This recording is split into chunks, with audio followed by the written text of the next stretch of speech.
the Southampton Town Board to order on this 11th day of July, 2023. Please rise if you're able and join us for the Pledge of Allegiance.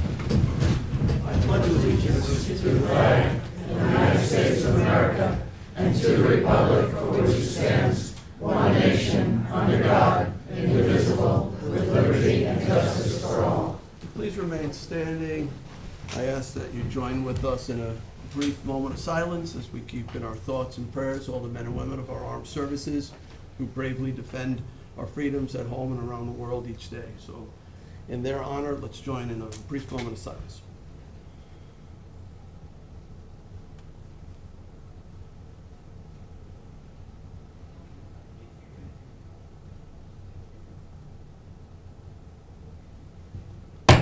Thank you. Please be seated. Madam Clerk, would you kindly call the roll? Supervisor Schneiderman. Present. Councilwoman McNamara. Present. Councilman Martell. Present. Councilman Bouvier. Here. Councilman Scavone. Present. All right. We have a pretty full agenda today. I'd like to just take a moment to add 4 more resolutions on. Resolution 43739 reinstates Kara Conklin Wingfield to senior office assistant position. 43740 appoints Peter Strecker to assistant director of youth bureau position in youth bureau. 43782 authorizes the supervisor to execute a memorandum of agreement. Could you speak loudly, please? All right, I will try. Agreement and lifeguard contract. And the fourth one. Still can't hear you. Just 43783 is our 13th warrant. I'll make a motion to walk those 4 resolutions on. Second. Seconded by Councilman Bouvier. All in favor? Aye. Aye. Okay, next order of business is the approval of our June 27th, 2023 minutes. I'll make a motion to approve the minutes. Second. Seconded by Councilman Scavone. All in favor? Aye. Aye. Approved. Okay, Madam Clerk, would you please read the communications? Yes, I can. The following communications have been received in the office of the town clerk. We have received public notices from the Village of Sagaponack, Zoning Board of Appeals application, New York State liquor license, 30-day advance notice from the listed entities, and financial disclosure statement filings from the listed individuals. We have received emails, letters, and land use applications regarding the following. Bel Air Cove property, 20 Shinnecock Road, Hampton Bays. Fencing in Good Ground Park, Hampton Bays. Proposed lithium battery energy storage facility, also in Hampton Bays. Zoning Board of Appeals application for 28 Far Pond Road in Shinnecock Hills. And we have received bids and requests for proposals on June 28th for the Alewife Creek Habitat Enhancement Project for the Highway Department, Ground Pond Stormwater Improvements for Municipal Works, and a report from the Town Comptroller for the June 2023 monthly financial reports. And that concludes our communications for this meeting's agenda. All right, thank you, Madam Clerk. Okay, we're going to begin public hearings next. We have a number of public hearings. Again, turn your cell phone ringers off if you would.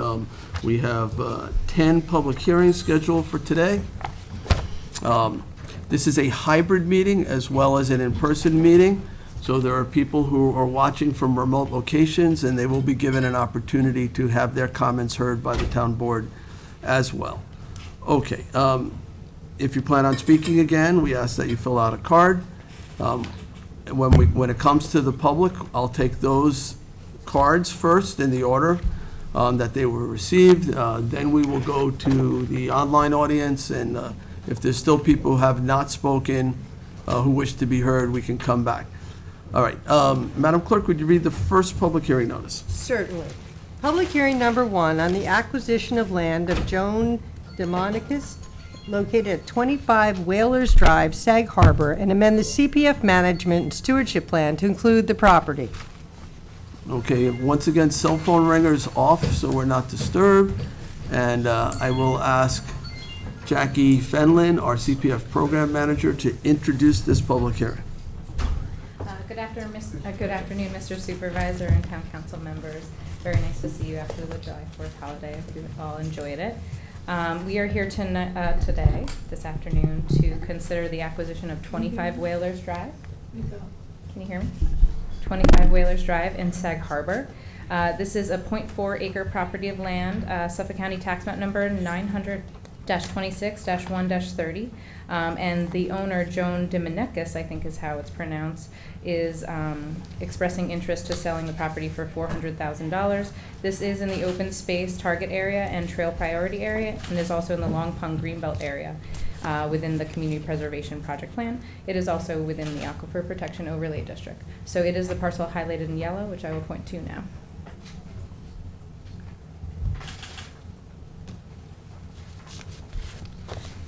Does the board have any All questions? right, any questions for Ms. Fenlon? The price is it of this? $400,000. $400,000, and it's .4 acres. Correct. It doesn't adjoin anything we currently own, but it's near lots of properties we own. And it's, this is a Long Pond Greenbelt area? This is in the northern reaches of the Long Pond Greenbelt, correct.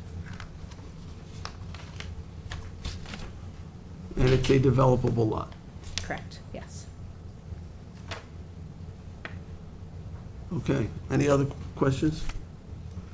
All right, thank you, Ms. Fenlon. I don't have anybody who indicated they wish to be heard at public hearing number 1. Is there anyone? All right, online, we'll go to our online audience. If you are listening from a remote location and you'd like to be heard at public hearing number 1, the Dominicus property up in the Sag Harbor area, just click the raise hand icon, not on any other subject other than the possible acquisition of this parcel using Community Preservation Fund money. Okay, I'll make a motion to close the public hearing. Second. Seconded by Councilman Martell. All in favor? Aye. Aye. Okay, public hearing 1 is closed. We move on to public hearing number 2. Madam Clerk, would you please read the notice?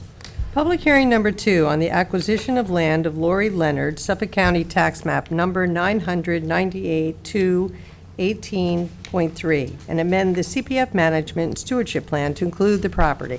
All right, and once again, Jackie Fenlon, our CPF Program Manager, will introduce this. Good afternoon, Town Board. This is the property located in North Sea, the hamlet of North Sea. It is owned by Lori Leonard, which this parcel is 1.1 acres, and as you can see, it's surrounded by existing preserved town and county lands, which are highlighted in green. The subject property is highlighted in yellow. So this is, as the town clerk indicated, it's 900-98-2-18.3, and Lori Leonard has expressed interest in selling the property for $80,000. This is in the open space Great Hill target area, an open space target area, and is a trail priority. The Great Hill Road area is an area with significant trail systems, and this is very close to Split Rock Road, if anyone's familiar with the trails in the area, which is the north-south trail. And this is also in the Aquifer Protection Overlay District. So, you know, we're working to complete the preservation pattern in this area. And it's for $80,000. Have there been rights already sold off of this property? There have not.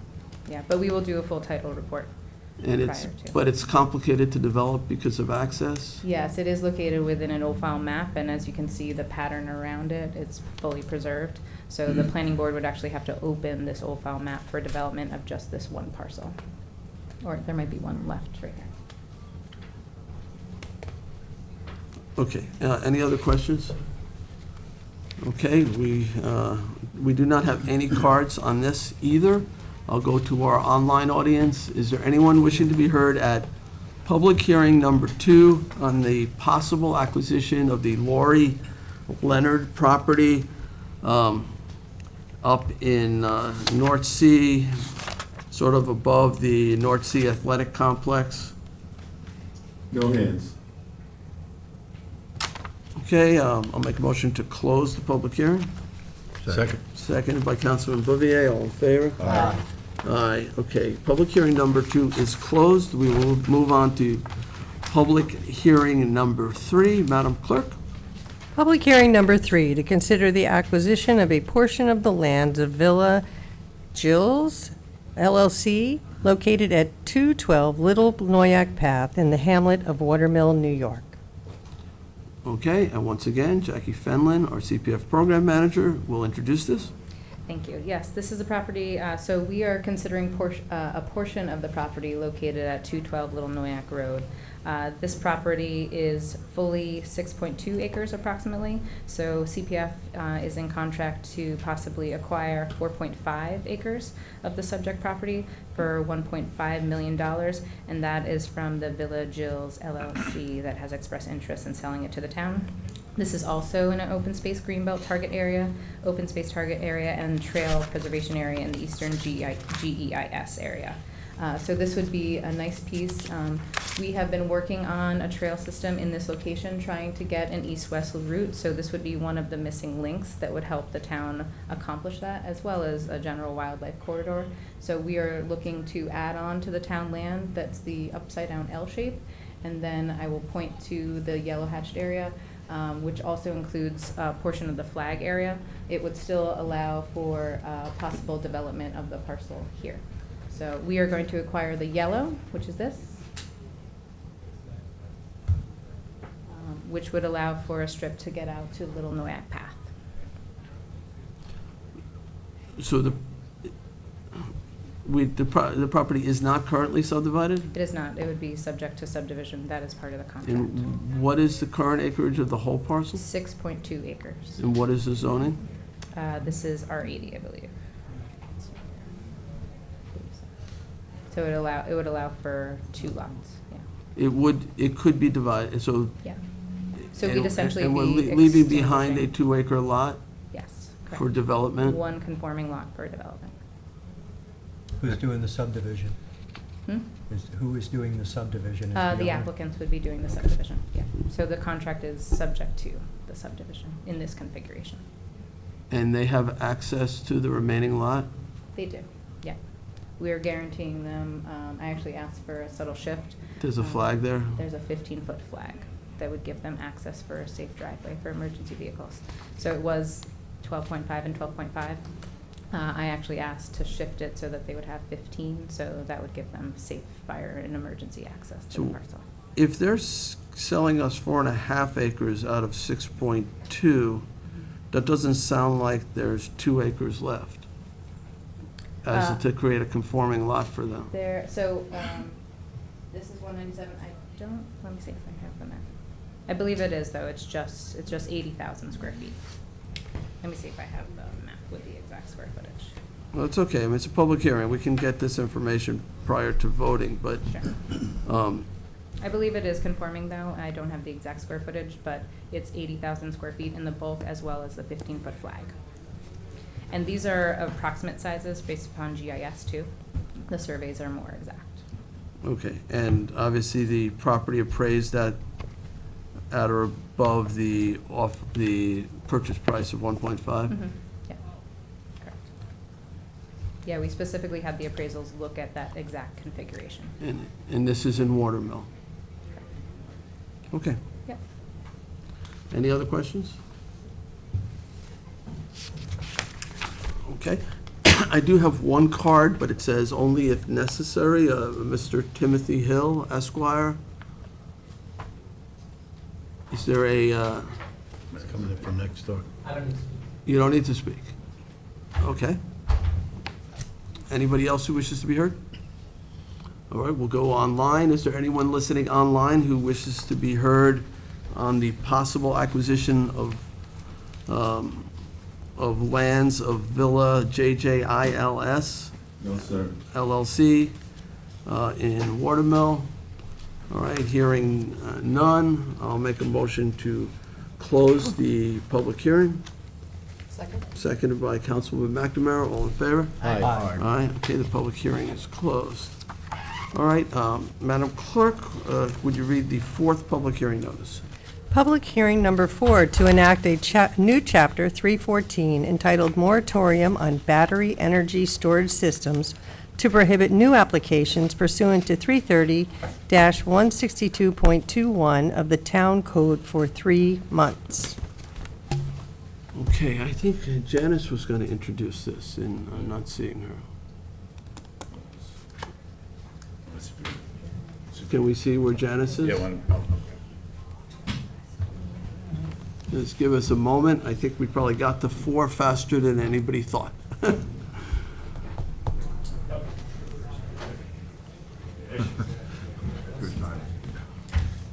right, Janice, we just read the public hearing notice, and I was calling upon you to introduce public hearing number 4. I'm so sorry. Thank you. Breathless. Thank you, Mr. Supervisor, and members of the board. My name is Janice Scherer, Town Planning and Development Administrator. Out of breath, bolting up the stairs. I'm just here, and I know this is going to probably be a lengthy public hearing, so I won't take a lot of time. Just quickly to give some context to the process. And I'm so sorry, I'm out of breath, but Do you want me to stall for a moment? no. I'm happy to do So that. we want, up front, I just want to say the Because I concerns about the decided to- special exception standards for the battery energy storage in excess of 600 kilowatts are understandable. We're here to listen. We want to understand what the issues are and how they can be more fully addressed. I have some maps on the wall here while I catch my breath. This is about the specific one. That is the matter of the exclusion. This is some zoning maps we have regarding where the industrial zones are. So, we had several work sessions with you, as you know, to enact this code. We did this in 2020. We had public hearings, and we've been talking about battery storage since the sustainability plan in 2012. Thank you. I'm not a very good public speaker, even though, so I appreciate it, and it's nerve-wracking to be in front of everyone. So let me, well, I'll give you a moment to catch your breath. So what we're considering today is a resolution, a public hearing. We're in the process of a public hearing on a 3-month moratorium that would stop the processing of any new application for battery energy storage. And I know there's a lot of people who are going to be speaking about, well, what about those that are already in the process, or is 3 months long enough, and those kinds of things, which is fine. You can, but what the hearing is for is based on new applications. And battery energy storage, we did put a code in place because it was seen as a critical component of our sustainability planning, because we've been looking to reduce our carbon footprint and move away from reliance on fossil fuels, move more toward wind and toward solar. And you can't rely on wind and solar unless you have a place to store it. And also because we're a growing area, and to avoid brownouts and things like that, or more polluting infrastructure, more power plants, having the ability to store energy at night when there isn't a lot of demand, put it into batteries and then release it during the day when there is, could potentially offset the need for more utility infrastructure. And I'm just only saying this to give you a moment to catch your breath. That's everything So- I was gonna say, so. Okay. But I would definitely say, yes, everything you've said is correct. And then I will also say too, that like I've received tons of emails and correspondence. There are people who are very concerned about thermal runaway, fire issues, cyanide and other poison gases, air quality, water quality, noise, aesthetics. There's lots of things that people have made me, aware that they are very concerned about. And that really led, and I'll let the sponsor, Councilwoman McNamara, speak in a second, but so there is one application in front of the planning board now. We believed another application was coming in. There was certainly some discussions about other properties, and that led to this public hearing. Say, look, we're processing the one, but no more. No more. We want to take a look at the code.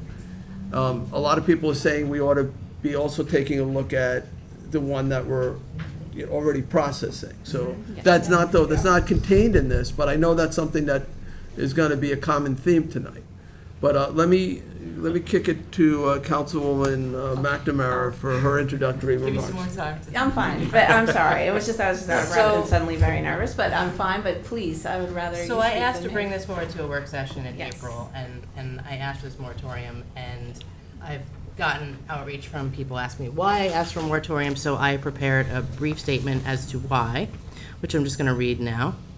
I wasn't involved in adopting the code for battery energy storage, so I asked for and read the hearing record. Every bit of outside input came from BEST developers. Not one resident spoke on the proposed code. I was actually at one of the meetings to speak on another public hearing, but I didn't speak on the BEST code. Why? Because I, like most other residents, had no idea what a battery energy storage system in excess of 600 kilowatt hours was. I do now. Although he didn't speak at the hearing, there is an email in the record from the owner of a consulting firm that assists with implementing alternative energy projects. In regards to allowing these systems on residential parcels in excess of 120,000 square feet, he stated, I understand that the town is looking to make this BEST code work, but there is no need to utilize residential zoning parcels, no matter what the size. There are plenty of parcels that meet engineering and logistical needs for a project of this type. He then stated that the setbacks of 50 feet when adjoining residential properties were severely lacking. He closed with this, I truly hope this board understands the scope of these projects, that they have fully considered the ramifications of citing such, and they strike the allowance of any and all in residential zones. There are plenty of other means to make BEST storage work. This is not it.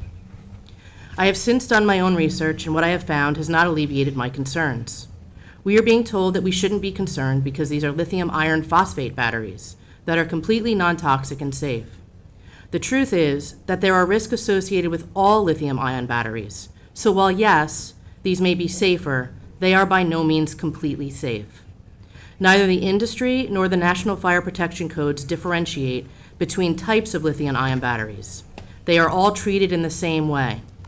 One needs only to read the safety data sheet on lithium iron phosphate batteries to know why. The safety data sheet states that these batteries contain substances which emit flammable gases when placed in contact with water, and that they contain materials that pose a long-term hazard to aquatic environments. Under firefighting measures, it states that the battery may burst or release hazardous decomposition products when exposed to a fire situation. Firefighters are instructed to wear self-contained respirator and a fully protective impervious suit. In simple terms, full hazmat gear. Under accidental release measures, it says to remove ignition sources, evacuate the area, sweep up using a method that does not generate dust, keep spilled materials out of sewers, ditches, and bodies of water. Do not allow material to be released into the environment without proper governmental permits. In November of 2022, Powin received UL certification of their lithium iron phosphate battery energy storage system. In May of 2023, Convergent Power and Energy installed a 4-megawatt Powin system on a property they leased from a school district in Warwick, New York. A month later, that system caught fire. The cause? Rain. Water entered the housing we are being told is impenetrable and caused the release of flammable gases which ignited. The fire suppression system failed to extinguish the fire, which burned for 3 days and smoldered for more than a week. Residents stated that they didn't want to go outside because the air smelled like glue. From News 12 on June 30th, News 12 learned Friday that dozens of toxins were detected in air quality samples at the site of a lithium iron battery fire on Warwick school grounds this week. County, town, and village officials said toxins were detected during the 3-day fire at Convergent Power and Energy site on County Route 1, but wouldn't reveal what those toxins were. There were a multitude, said Jason Brazier with Orange County Fire Services, but nothing to be alarmed about for the actual incident or for the future at this time. Authorities said the findings of tests would be shared at the completion of their investigation and that levels were determined to be within safe range by Orange County Hazmat. At this time, safe range? In 2019, I was told that my well water contained PFAS within a safe range. But the EPA lowered that safe threshold from 70 parts per trillion to 0.02 parts per trillion in 2022. Had my community not fought for and ultimately received connections to public water, my daughters would have been ingesting water containing a chemical now known to cause reproductive harm for 3 additional years. I asked for a moratorium so that we can learn more about these systems and adjust our code accordingly.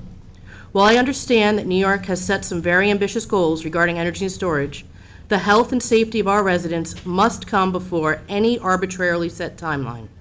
We can support those goals, but we need to make sure that these facilities are sited and operated correctly, and to do that, we must amend our code. To treat a 600 kilowatt hour system the same as a utility scale 100,000 kilowatt hour system just doesn't make sense. I believe that taking a pause and amending our code with community and impartial professional and expert input will lead to far less pushback for future projects, but we can't fix the plane while we are flying it. I was asked to listen to 27 Speaks segment on BESS, which I did. It was mentioned that PSEG is citing a large BESS facility at the intersection of 495 and Nichols Road. I would like to note some characteristics of that site. That site is industrial. At that site, the island is 17 miles wide. The Long Island Railroad is 1,900 feet away. Sunrise Highway is 3.2 miles away. Montauk Highway is 5 miles away. Middle Country Road, 3 miles. 347, 6 miles. There are also hundreds of secondary roads in that area. The closest body of water is Lake Ronkonkoma, which is 3 miles away. The Great South Bay is 6 miles away, and the Long Island Sound is 10 miles away. The South Fork is as narrow as 4,700 feet in certain locations, and there are 3 water crossings to travel from east to west. These features are necessary considerations that our existing code is currently silent on. One last thing I want to mention. I was included in an email yesterday from the chair of the Sustainability Committee to the members of that committee. It stated that they needed as many people as possible to speak on the hearing today. They were directed to call a paid town consultant to volunteer and be briefed on talking points. As that email went to the entire town board, I want it on the record that I do not approve of a town-appointed committee stacking the deck at a public hearing with talking points prepared by a paid town consultant.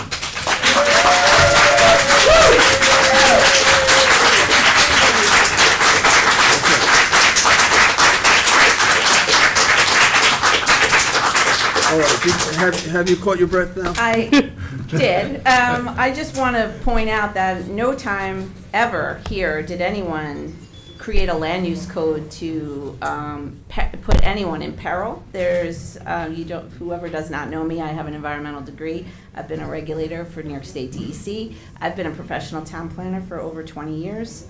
I know we had missteps with SECRA, with the Downtown Overlay District, which we have learned. Had a valuable learning experience with that. But I think that the whole thing is that we're committed to getting it right just as much as you are. So I don't think anyone in this room is saying that we want to put anybody in harm's way. The idea here is just about, zoning. It's enacted. The only legitimate purpose for zoning is public health, safety, and welfare. We're looking for a reasonable relationship between a zoning regulation and the goals sought to be achieved here to allow battery storage somewhere in the town. And that is a legitimate objective of not only us as a coastal community, but the state of New York. So that's what we're doing here. We're looking at, okay, and I've heard a lot of like, well, how did this even allow in the first place? Who did this who even said this was okay in the first place? And the idea here is that your job as the town board is that you're applying the zone, you're sort of allowing for possibilities. And we allow for possibilities across the town. So we say, if someone wants to come in and put battery storage, here's the conditions that have to be so. On the east side of the Shinnecock Canal, we don't have the luxury of all the land and space potentially that the middle of Stony Brook has. But, we are, as a coastal community, looking to site these at a scale that's appropriate, that people can be safe with, but we're looking to put them in places where they serve the people that are there.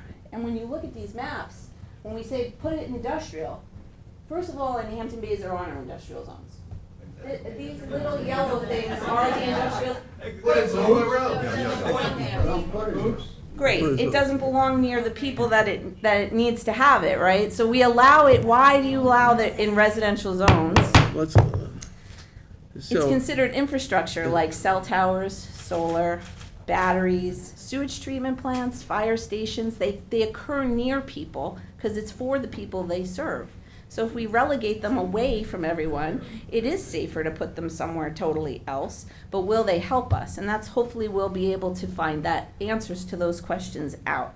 The subs, I'm sorry, and just in the code that was adopted, any parcel in a place that's near residential had to be 3 times the size of an industrial zone parcel. So we tried to put those protections in so that they were larger parcels. So we're not looking to max out and scale out and cause some kind of detriment to anyone. I just want to stress that entirely. What we're looking to do is have coastal resiliency, have a backup plan for when the lights go out, where these storms are only going to keep happening more and more frequently, and just how are we going to deal with that? And if it's battery storage has no place in our society, then what is our goal? Because fuel storage comes with its own environmental problems just as much as that. So, Janice, although it's not a subject of today's moratorium, and though I know lots of people are going to want to talk about it, the canal property which you have behind you, I just want to make sure people know where that is located. So can you just point, that's the clover leaf on the off-ramp? sure, this is the North Road, and this is the Highway Salt Barn. This used to be the town's That's police DPW, station. that's county highway. There's a salt barn and fueling This is the Sunrise station. Highway. This is County Road 39, which we also call North Road. This is the Highway Salt Barn. This is a clover leaf to Sunrise Highway, and here's the proposal, and here's the substation. So in your realm, we write codes. I'm sorry, let me just get this all out, and then but we write codes that we don't say like only you can have that. We write a code that people can avail themselves, because if we just say only one lucky property owner can do it, other property owners say, what about me? So we try to make a level playing field and say the parcel has to have certain characteristics in order to cite this. And then when it gets to the planning board level, they are a confirmatory board that says, okay, this parcel is so situated that it makes sense. And it's not in all these avoidance areas. If you want to add more avoidance areas, if you want to add further protections, and that's what the planning board is charged with doing. Citing it in a way that it's on a parcel and it's not near anything. That's why they proposed it here. It is. This is 400 feet away from someone's house. 400 feet is 4 times the amount of any industrial zone is usually 100 feet. Can we add greater setbacks? Sure. But this is what this board does on a routine basis. You set up parameters and say if a parcel meets these parameters, then it can be considered. And then that person comes to the planning board with their application, and they try to get what they are proposing. And the board can wind it back, scale it back, say it's your not comment, 'cause, proper. there's certainly plenty of residential properties shown on that map. Across but- the highway and to the south, across, this is Across the Sunrise railroad Highway. tracks to the south and across Sunrise Highway to the north, and then This across is North Road. Across North Road, across Sunrise Highway, you can see them in the map. Can I just, sorry, I can't, all right, so just, again, so this piece where this is proposed, it's bordered on the south by the off-ramp and the on-ramp, the railroad tracks, and then some town open space, and then you do get to residential properties. It's bordered on the east side by the substation. Correct. On the north side, it's Sunrise Highway, then Sunrise I think a Highway. private property that's possibly residentially zoned, and then lots of residential properties there. And then on the west side, you have some commercial and some residential, correct? And you have That's the right. highway There's a barn. nightclub over here, we have the Shinnecock Canal over Right. here. And then on the corner there is the county. Houses, yes, there's the houses county- all in these areas. The county has a salt barn there and a fueling station. And then those other buildings that are immediately adjacent are owned by the same property owner, correct, that is proposing the development?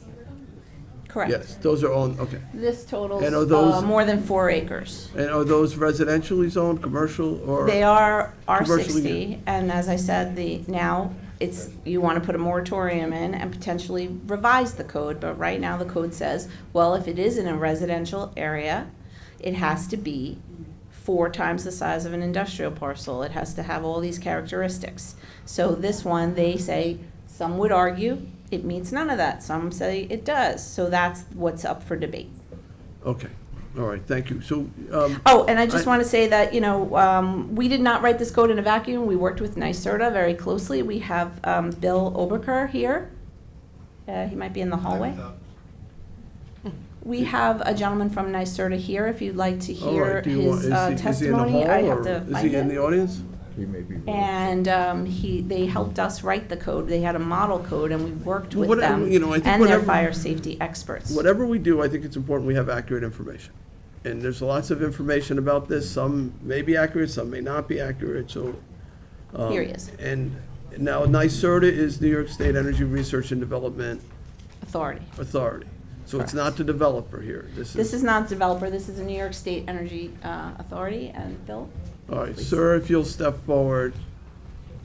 We're introducing the subject. We're going to be going to the public in a moment. You first identify yourself, tell us what your expertise is, and I guess anything that would help us as we debate this issue. Sure. Thanks, Janice, for including me, and thank you to the town board for having me here. My name is Bill Oberker. I'm a senior project manager at the New York State Energy Research and Development Authority, or NYSERDA, as it's always called. What I do on a day-to-day basis, and I've done this for about 10 years now, is work with local governments on siting issues for solar, energy storage, for wind, for all renewable technologies. We are doing this in pursuit of New York State's energy goals, which are among the most ambitious in the nation. And citing these projects, as we are all aware, is a very crucial part of the overall clean energy revolution, the overall state goals, and our policy framework that we have right now. I was invited here to say that I worked extensively, my team worked extensively with the Planning Commission for these regulations. They are consistent with best practices from what we've seen, from what our experts who we have on board advising us, including our own experience working throughout New York State and a lot of us throughout the country on these issues. This code, as it exists, was developed in coordination with us over the course of about 18 months. Leading up to the end of 2021, so there was really an extensive coordination between NYSERDA and the Planning Commission here in Southampton, which we advise everyone to do. We are here to provide that service at NYSERDA. One other service that we will offer, going forward, should these regulations come into question, should we need to revisit things. NYSERDA has a contractor pool to be able to help municipalities with these exact issues. So we have a consultant in planning and zoning, one in land use and engineering, one in energy storage fire safety, who's here with us today, ESRG. They are certainly the lead in that field in the state of New York and offer a unique first responder perspective to the issue of energy storage fire safety. I personally have not found anyone better. As a result of official competitive procurement even, we reviewed all of the applications of folks who, may have been better, other folks in the space, and they are the contractor because they were by far the best for what we were looking for, and that's to help our communities with fire safety and their first responders, to have folks on who have that first responder experience to be able to work with communities. In addition to those three, we also have a project economics consultant to help with tax issues should they arise, and a code enforcement consultant who can help do inspections, who can help do design reviews. So we would encourage folks to lean on NYSERDA. All of these services are for free from the state. We are happy to give you, competitively selected experts in all of these fields to help make sure that we have the best, strongest, safest regulations in order to responsibly site the equipment that we need to meet the state's goals, to meet climate goals, and frankly, to just preserve, our way of life for future generations. I have some information here. We recently created a fact sheet on energy storage. So there's one slide that is going to say, this is why we need energy storage. This is what it does. These are the problems that it addresses. The other side is every regulation at the federal or the national, state, and local level that applies to energy storage. So you can really look through and see, what Underwriters Laboratory is doing, which is the lead safety industry expert in the nation, what DEC is doing, what the national government is doing, what the National Fire Protection Association is doing, what local governments are doing. All that information is here. I would urge folks to really take a look at it and, just saying this, a lot of energy storage, fire safety considerations, the testing came from right here in New York. FDNY was really the first to identify the hazard and to work with UL to get that fire test so that we actually know what happens when these systems do fail. So New York has been a leader in lithium-ion fire safety since day one, since before that was national concern. We continue to be. We have the strongest regulations in the country. We have the most up-to-date regulations in our fire code. And as Jana said earlier, no one is here to put anyone in danger. And if we were not confident in the level of oversight and the level of testing and the level of expertise, frankly, that's behind these siting decisions, I would not be here, and the state would certainly not be putting this amount of effort into it. Well, it's one thing that you're comfortable. It's another thing that they're not comfortable. Oh, certainly. Right? So, I think we all sort of understand the concerns about climate change and want to do our part to reduce global warming. And when this came to us, battery energy storage, it was presented as a benign use, that it wasn't noisy, it was just these batteries. I got battery in my phone, right? So it was batteries, then they were gonna hold the power and then release it.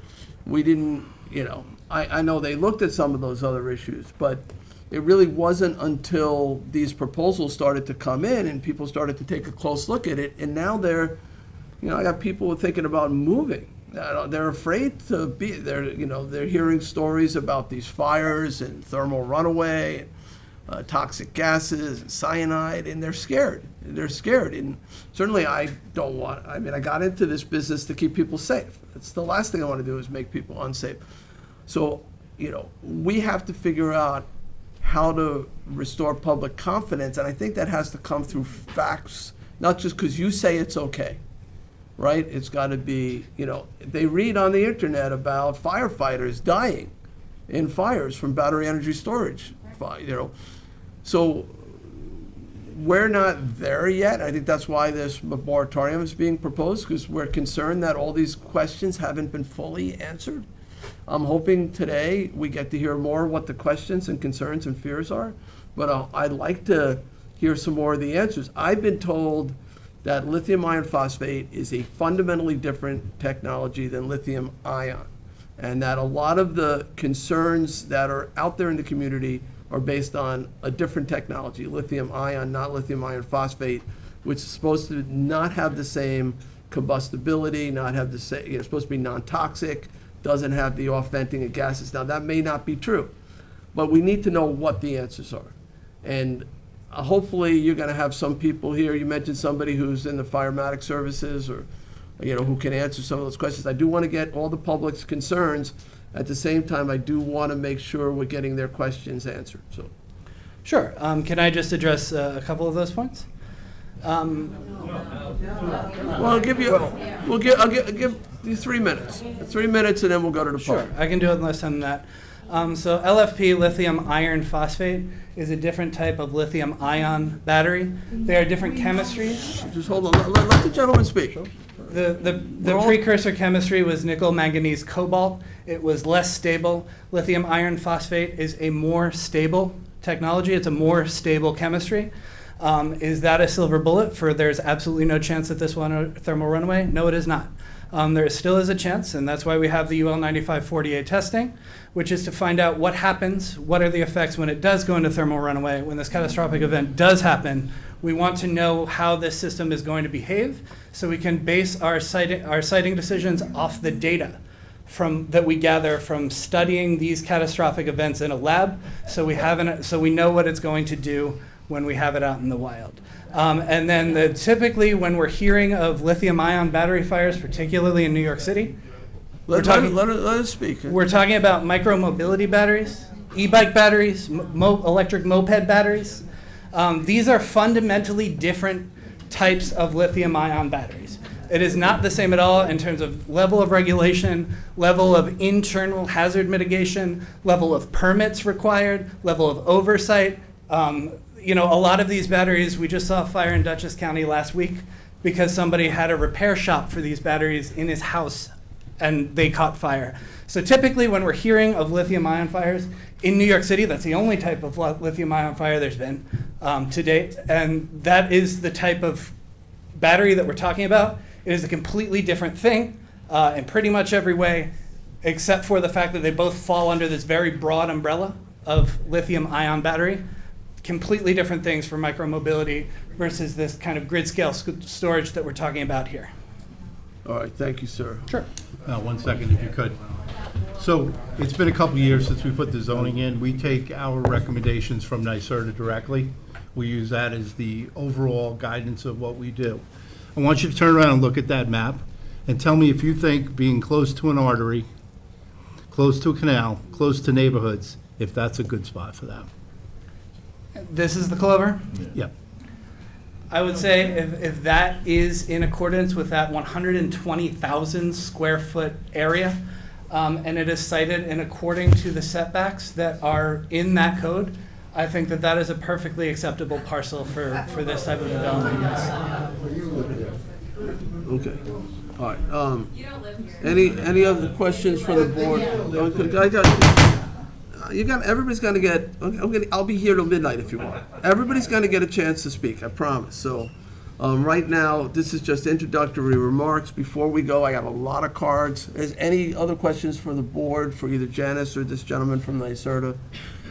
All right, so let's go to the card. I just ask that if we do have experts who are here, we may pause to answer questions as we go.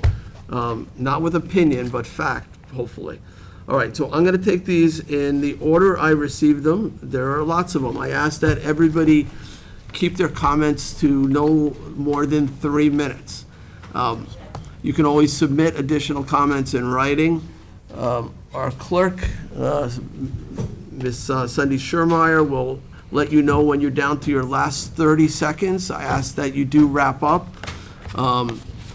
If everybody takes the full 3 minutes, we are going to be here for a few hours. So, and then we have people online too. He did actually. Okay. All right. So I apologize in advance for mispronouncing any names that I will likely mispronounce. Though the first two I think I'm okay with. I'm going to tell you who's the next speaker, and I'm going to tell you who's on deck, so that you can queue up behind the speaker, so that we don't have to wait each time for somebody to work their way out of the audience. All right. So it looks like Rome Arnold, or Arnold Rome, is the first speaker, and followed by Philip Metzger. Thank you. I'm sure this will be a cheerful discussion this afternoon. By way of background, I'm a resident of the village, not the town, but I do drive around the town. I had degrees from Yale and from Harvard, but that's really not what's applicable here. What's applicable here is common sense. I have, by way of resolution, I'm sorry, by way of due diligence, if I could hand this out to you. To the clerk, please. Over here, please. Everything has to get stamped in. Mr. Rome, Thank which you. village? Southampton. Is it Rome Arnold Rome's my or, first name. is it Rome Arnold or Yeah, Arnold Rome? Rome Arnold. I said Mr. Rome. First name, Rome. First name Rome, second name Arnold. Arnold, right. Southampton. Count in my 3 minutes. So by way of due diligence, I have gone to the town hall. I've read the 300-page filing several times. I've read the drainage design report specifically, which is both within the filing and separate. I've looked at all the maps and the plans. I listened to the 27 East Advocacy podcast a while back, and of course, I've gone to see the site. A couple of things I will go through, but because lots have been thrown at you that's repetitive, it seemed to me there were a couple of things that haven't been brought up specifically that are relevant. What's amazing to me is the true owner of Canal Southampton Bess is not disclosed. If you look through the proposal itself, there are two conflicting items as to who is the owner. And then I went to the New York State filings, and I find that the entity is listed as a foreign limited liability corporation. Now, if that's not obvious why that's significant, I'll point it out. Something goes wrong, they bankrupt themselves, they're gone. So for not only this situation, but Jay, I think for future discussion of presentations, a basic question should be, who are these people that are proposing this? Not the consultants, not the advisors. Who's the entity that's doing this? The second thing that's very much overlooked, and it comes out when you study the maps, this, unlike what was said in the podcast, these battery units are not going to be in a single building. They're going to be 30 separate units surrounded by, wait for it, a 4-foot fence. Now, I can sprint over a 4-foot fence, and it's going to be unmanned. Now, these people are all friendly about the best, but somebody who isn't with a 30 22... seconds. I'm sorry? 30 seconds, okay. I'm going to give you a little extra time. Thank you. So somebody with a .22 rifle from across the street, okay, fine.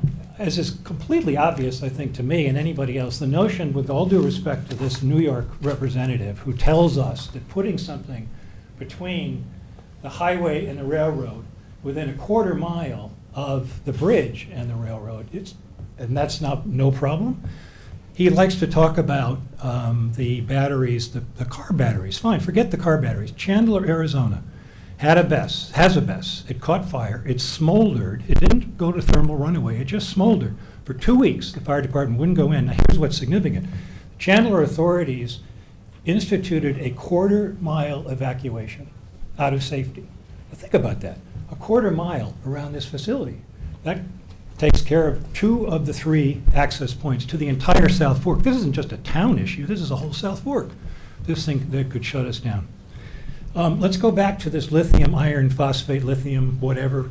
A lithium iron phosphate battery may be better, but what's missing in the discussion, of course, is that they are very difficult to charge at low temperatures or recharge. So it is highly unlikely that there will be a lithium iron phosphate battery in this facility. By the way, the proposal, again, you read through it, it's inconsistent.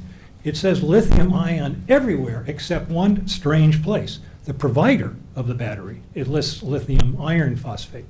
So what exactly is going on? The drainage report, I think that's obvious. They don't address what happens to the potentially hundreds of thousands of gallons of water that might be required to put out this fire. By the way, reading specifically, again, the proposal, this is what they say. Fire flow requirements for the BESS have yet to be finalized. Clean agent systems may be considered. Clean agent, that means chemicals. So water and chemicals. Okay, what else is interesting? The facility is 10 to 46 feet above sea level, above the canal. So guess where the water goes if they have to put out a fire? Or do they stand back and say, well, we'll just let it burn for a couple of weeks? It's crazy. By reference, a Tesla battery, just to give you some reference, And then, sorry, I'm going to allow you 1 more minute. 5 minutes. Because you're at 5, but it's very valuable testimony, and I appreciate that. So if you could wrap up in the next minute. Yeah, real quickly. This thing about regulations is backwards.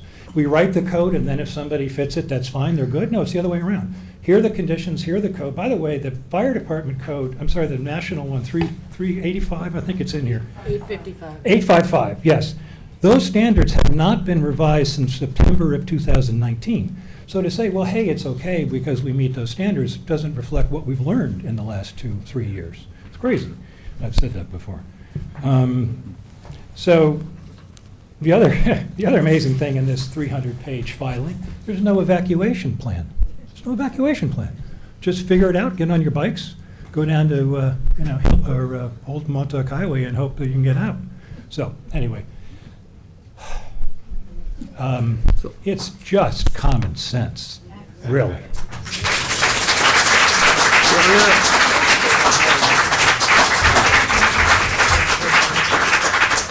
All right, thank you. So we're going to bring up Phil Metzger. On deck is Maria Holtz.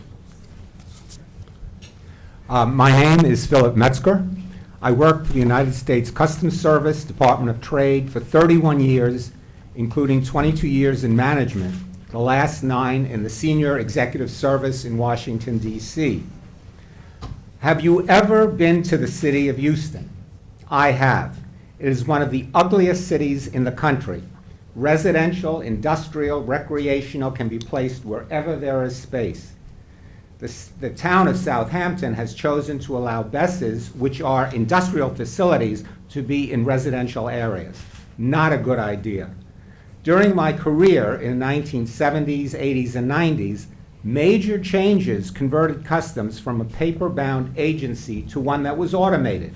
The management structure was also radically changed, and I was involved in practically all of the changes. It would have been inconceivable to me that the changes would be made without the input of the affected parties. When we turned customs around from a paper-bound agency to one that was automated, we brought in a world-famous consultancy, McKinsey & Company, with which I worked for 6 months. We visited companies in every part of the United States, speaking to Fortune 500 CEOs to get their input on what we might do. We also interviewed customs brokers who prepared and submitted company information to customs and customs employees in every port. Significant other changes came down the pipe during my career. In every instance, we digested comments from the affected parties before we acted on or shelved the proposals. As Southampton Town Council, I understand that you are called upon to make decisions all the time. In many cases, the public is split, and it is up to you to decide. That is your job. The best situation is different. Here you have practically everyone in Hampton Bays opposing the placement of the best where you have decided to place it. You, as our elected officials, do not have the moral right to ignore such an overwhelming response. You can preach to us about the benefits of the buses and the low danger of the batteries, but that is not the point. The point is that industrial facilities do not belong in residential neighborhoods when practically all residents, businesses, and recreational providers are opposed. We do not want Hampton Bays to become a place where industrial sites are located in areas that are not appropriate. The 30 site you seconds. have chosen is not appropriate. That is our overwhelming, virtually unanimous position, and we call upon you, our elected representatives, to reverse course. Thank you. All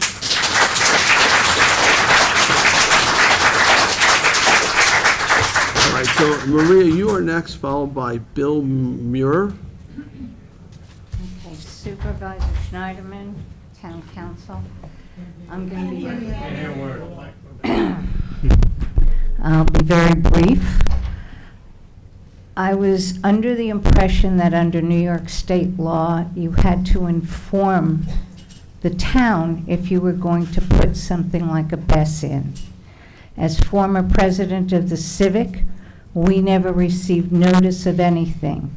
Everyone I've spoken to is not even, well, not everyone at this point, but 6 months ago is totally unaware of what BES is. Today I was speaking with someone and they said, what is BES? The first thing you should be doing is educating the public, and I leave it to the people that are running the Civic today and other organizations that have done that. My second point, and in terms of not notifying, I think that is the same as what happened with the SECRA. A proper procedure was not followed. My second point is about 2 weeks ago, maybe 3, Dr. Sylvia Earle was here and declared Shinnecock Bay a hope spot. It's one of 151 hope spots around the world where people like Professor Gobler and his team have worked tirelessly for years, the trustees behind them and many others, to try and reverse what's going on in our water system. I find it unconscionable that there is even the slightest possibility that we could pollute all of that at this point. with something that happens at a BESS facility. And I think everyone else has said plenty. You don't need to hear from me. Thank you.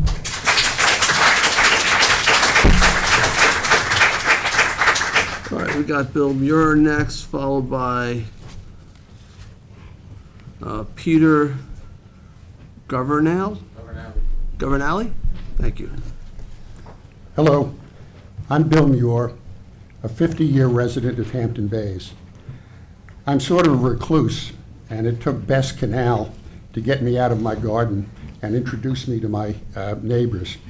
I want to congratulate the board on what active, intelligent constituents you have. Right in Hampton Bays, we have a top executive, environmental engineer, a chemist, chemical engineer, a retired senior fire officer, an environmentally savvy attorney, and a number of community activists with very deep knowledge of the town and its people. We knew that you would want their input, so we put together some notes. I'll just get off script for a moment and say that Councilwoman McNamara referred to 600 kilowatts.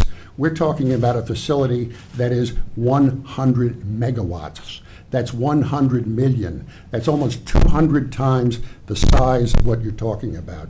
I'm lucky enough to have a fairly good-sized swimming pool, but if you're talking about a 50-foot area that you have for clearance, that's one end of my pool to the other. And the scale of these things, we look at these little drawings that has got these miniature models. These things are enormous. They're an enormous industrial facility that's being dumped right in the front yard of these people. So we knew that you would want this input, so we put together a couple of our thoughts in this form, and I'd like to leave this with the clerk, that this is called a community-friendly solution to best siting. It's just a pity that you didn't have their expert opinion before the planning board issued the negative declaration to fast-track BESS, because that's what New York State law requires. Timely community involvement, not the community sliding into home plate at the very end and getting tagged out. And if you had involved the community as the law requires, it would have saved us a lot of trouble. But I understand how you got here. The applicant gave a great presentation. The data was dazzling, and it's such a good cause. I used to work on the other side of that argument. I've seen a team of experts telling folks how a chemical plant down the road would improve the neighborhood and provide lots of jobs, or how kids could go fishing in the runoff from the nuclear plant, 30 and how that seconds. would reduce your utility rates. Hire some experts, sell your story, just emphasize the upside. Whether it's jobs or lower utility rates, or in this case, saving the planet. Don't sweat the downside, the industrial sprawl, the contamination, the noise, the danger. I can understand how you got caught up in the moment. 3 minutes. The world needs green energy. Green energy needs BESS. It's a virtuous cycle, except when it's not. There is nothing virtuous about despoiling a lovely residential community by ramming in 100 million watt-hours of volatile chemical batteries. The scale is enormous. Sir, can you finish up in a... Yes, sir, I will right now. I'll give you 1 extra minute. Okay. Up to 4. Let that number sink in. We're not talking about a few cell phones or golf carts or Teslas. This is 100 million watt-hours of active energy, 20 times the size of East Hampton, only 100 feet away from people's homes. 30 huge vaults of humming batteries belong in an industrial park, not across from my neighbor's front porch. My neighbors have come loaded for bear. They'll tell you lots of things about this. In my brief time, I'd like to suggest that you got swept up in a good cause. We all support green energy, and we know it must be stored somewhere, just not in front of my neighbors' homes. BESS works. We know it needs large amounts of storage to function efficiently. Just don't threaten our neighbors with it. Don't make a mess of our community in the name of conservation. It's always easier to do the right thing the first time. Fixing a mistake is harder, but it's still the right thing to do. Rescind the negative declaration. Get community input. Put this giant industrial facility 5 where it minutes. belongs, in an industrial setting. Thank you. You have a tough job. We appreciate it, but don't let these people down. Thank you. Thank you, sir. Just for the record, just one comment. So the rescinding the negative declaration, that's something the planning board may do. It's not in front of this board. Understand, sir. It's possible that they'll do that and issue a POSDEC, an environmental impact study, or a condition neg deck. That's up to the planning board and their advisors. This board is simply considering a moratorium on new applications, and after today's testimony, it's likely that, we will consider a moratorium that affects the canal property as well. So, but today's hearing is specific to that. All right, Did you want to submit those to the board? Yes, sir. Can you give them to the clerk? Just send this Over down so here. it gets stamped. all right, so, Peter, you are next, and, James Dubrowski is on deck. Sir? Good afternoon. My name is Peter Governale.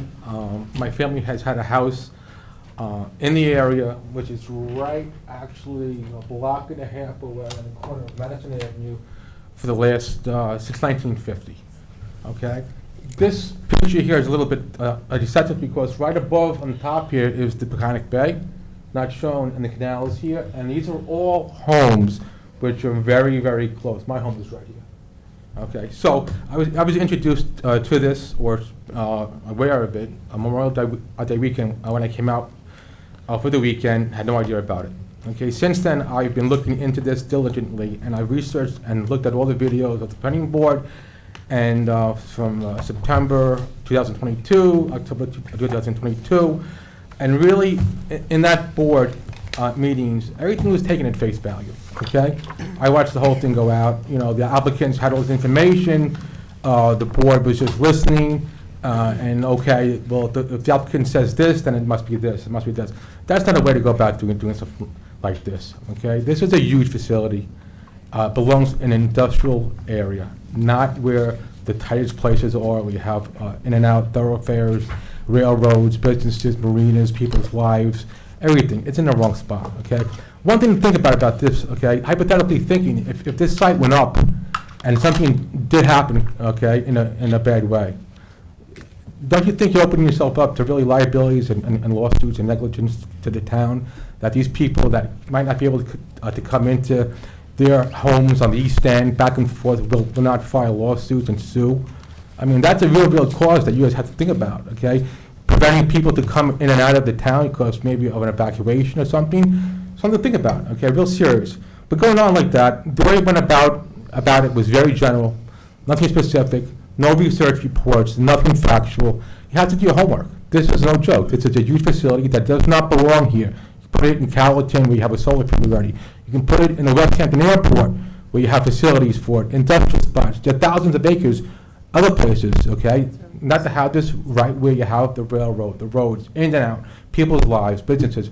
It's the wrong spot, okay? So in ending, I mean, you're really putting people in jail because if this goes up, everyone has to live with the fear of something happening, potentially happening. What if this? What if this? What if this happens?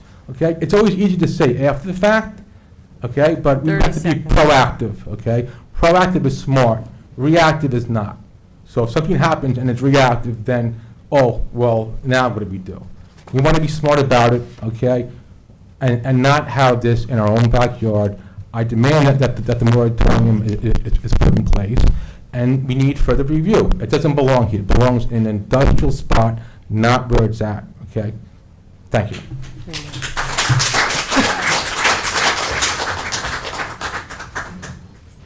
All right, again, just for clarification, the public hearing on this moratorium actually doesn't include the property that everybody's speaking about. We'd have to have another public hearing. Another public hearing on a proposal that did. It's a little more complicated because it's in front of the planning board. I'm not saying you can't have a moratorium that includes it, but you have to think it through. So it sounds like that's what the public wants, is the town to take a pause in some way so that, you know, we address all the questions or deny the construction if we can't address all the concerns. I get that. I just want to make sure that the context that we're in of this public hearing, everybody understands. So these are great comments about that facility. But that facility isn't part of this moratorium, so, and you can't just simply add it to it. You'd have to have another public hearing. I'm not saying I'm not willing to do that. I just want to be clear that if we vote yes today or soon on this moratorium, it doesn't affect that property. Okay? Sir? We understand. Okay. Okay. Hello, everybody. My name is James Dubrowski. I live on Dunes Road in Hampton Bays. And just can I change? The next speaker is Matt Drozdoff. Okay. okay, I live on Dunes Road in Hampton Bays, and I've lived on that block and in that neighborhood for 60 years, since 1964, when my dad first built his first house over there. We like to pay attention to what's going on in Town Hall and what you guys are up to, but there's been a couple of seeming what we would think are as voters and you know, constituents and people that live in a neighborhood that are were put through in kind of a deceptive way, and you didn't take the time to inform any of us what was going on. For example, Janice's map here. All my neighbors were sitting in the back in the beginning looking at this map, and this map's a smoke show. This doesn't even come close to showing what's really going on here. If you look at this map here, which I got from a staff report dated March 27th, if you put this map up here as opposed to this map, or if you took this map and you colored this in red and you got rid of these little green things here, I was wondering if you could have Janice like redo this map and show everybody what's really going on here and how close it is to how close this facility is to the neighborhood. So when I did this, I took this map. It's got a 1,600 feet scale on it. So I put a dot on the property. I made a 1,600 foot circle. And sure, my house is 1,600 feet away from this. So is Peconic Bay. So is the canal. So is all these other properties. So are 200 of my neighbors. You know, so is my mom and my cousins and my aunts and uncles. There's a bunch of us that live in this neighborhood. None of us knew about this until April 15th of this year, when many of us came back from winter vacations. So I think the board or the politicians or the people in charge of this should do a better job of notifying neighbors on what's going on here. Now, in terms of what you just said, Mr. Supervisor, the code as it was put through in 2020 during COVID, through these Zoom meetings, and you know, was all kind of like a bad thing for us, because nobody paid attention to that. Everybody's listening to all the news about COVID and trying to stay healthy and safe and stay alive, you know. So I think the issue that our council representatives should take up would be fixing the code and taking the 60,000 square foot residential requirement out of that code, and you should work on revising that, as opposed to delaying or letting this thing go on as planned. And anyway, I have a lot more to do, but the speech made by Councilwoman McNamara was fabulous. I would love to read that as an op-ed in the Southampton Press this week, if you're able to share that. I think that'd be cool. I don't know that they'll print it, but I think they should. It's in the public interest. And then the other thing is just a brief story. Is about 15 or 20 years ago, I also operate an automotive business in Hampton Bays, and I've been there for 37 years. So A bunch of years ago, I was going to buy a commercial property on Main Street in Hampton Bays to move my growing business and expand. And I probably fix some of your cars, and I probably fix your family's cars and all that. But the point of that is I went before the planning board with this plan to move my business to a bigger spot in the middle of town, back and on the railroad tracks. And Jim Zizzi on the planning board met me with fierce resistance. And he told me, Jim, we're really sorry, but you're not allowed to move your commercial business to another commercial property in town. You need to find light industrial. And as that has already been said, there is none in Hampton Bays. So I'm stuck with a small business on a small property in Hampton Bays, and you're I in do the best I can. You're in a residential area, right? I am, yeah. Yeah. And the property's been like that since 1960, since since the police station was at this spot here, and since the anyway, but that's that's another story, yeah.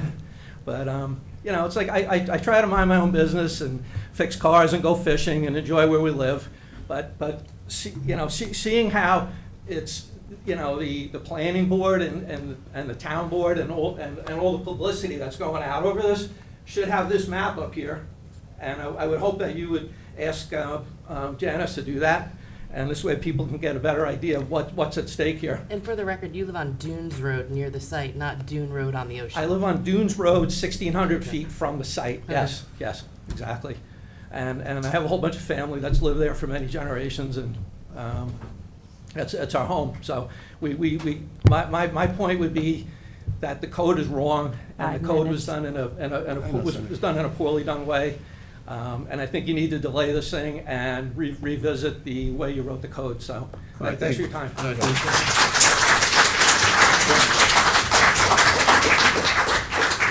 All right, you're Matt. Matt Drozdoff. And Matt's followed by Bridget Mayer, right? Mar. Okay, 3 times the charm. Okay, my name is Matt Drozdoff. Can we get quiet, please? I'm just asking the audience to quiet down so I can hear you. Okay, I've been a resident of Hampton Bays for 56 years, so we've been around. I'm, by training, I have a master's degree and a bachelor's degree in chemistry, and I've been studying the environment quite a bit in recent times. This project bothers me. To me, it seems like a boondoggle. Now, I know that's not based on what you said a few minutes ago, that's for a later discussion, but I think it's important for people to understand some of what we're dealing with here. Lithium batteries, the original project says lithium-ion batteries. It doesn't say lithium-ion or lithium-iron phosphate. The reality is lithium-iron phosphate, lithium cobalt phosphate are all lithium-ion batteries, but it's not spelled out here. The shelf life, the project life is stated for 20 years, okay? And I want to talk about that project life, and basically you're talking about battery systems that at best will last 10 years. Even your lithium iron phosphate battery may last 8 to 10 years, and I'll have a handout for you to cover that. Decommissioning these things is a real problem. Lithium batteries are a hazardous waste. In the EU, only 5% are even attempted to be recycled. You can't recycle these things, okay? But let's talk to decommissioning and what's in the presentation here. It reads, the owner and or operator of the lithium storage system shall continuously maintain a fund payable to the town of Southampton in a foreign amount approved by the town for the removal of the battery storage system for the period of the life of the facility. All costs of the financial security shall be borne by the applicant. What is the amount to be reheld? Do you have any idea what it's going to cost? I don't think you do, because it's not in here. Let me just say that the Electric Power Research Institute says the total cost to decommission a 1 megawatt hour facility, not 100 megawatt hour. And if you go to the drainage report, it says a 200 megawatt hour maximum for the site. So we're not talking 100 megawatt hours, we're talking 200 megawatt hours. But for 1 megawatt hour, the cost to dispose of it is $91,500. So who keeps this money? Do you think an LLC 30 inside of an seconds. LLC is going to be responsible 5-10 years from now? I don't think so. The Key Capture Energy, which is the outfit that's handling South Hold and Cutchogue, is owned by the Koreans. You think they're going to pay when you have to replace this? And if you have to replace the system in 5 years, or 8 years, or 10 years, it's a double cost, because it's not only 90% of the cost of the decommission, but you have to pay for the new batteries. This becomes a very expensive boondoggle. But more importantly, it's unsafe. I was going to comment 3 on minutes. the Warwick fire. It was 2 fires, it was Can you 2 wrap up? facilities. Yeah, I'll wrap up. It's 2 One more facilities less than 3 weeks ago that caught fire in the rain and burned for over a week. The last comment that they made about from the neighborhood, it is dubbed a significant health concern for the Orange County community. That's the official. This is not something we want in our neighborhood at this size.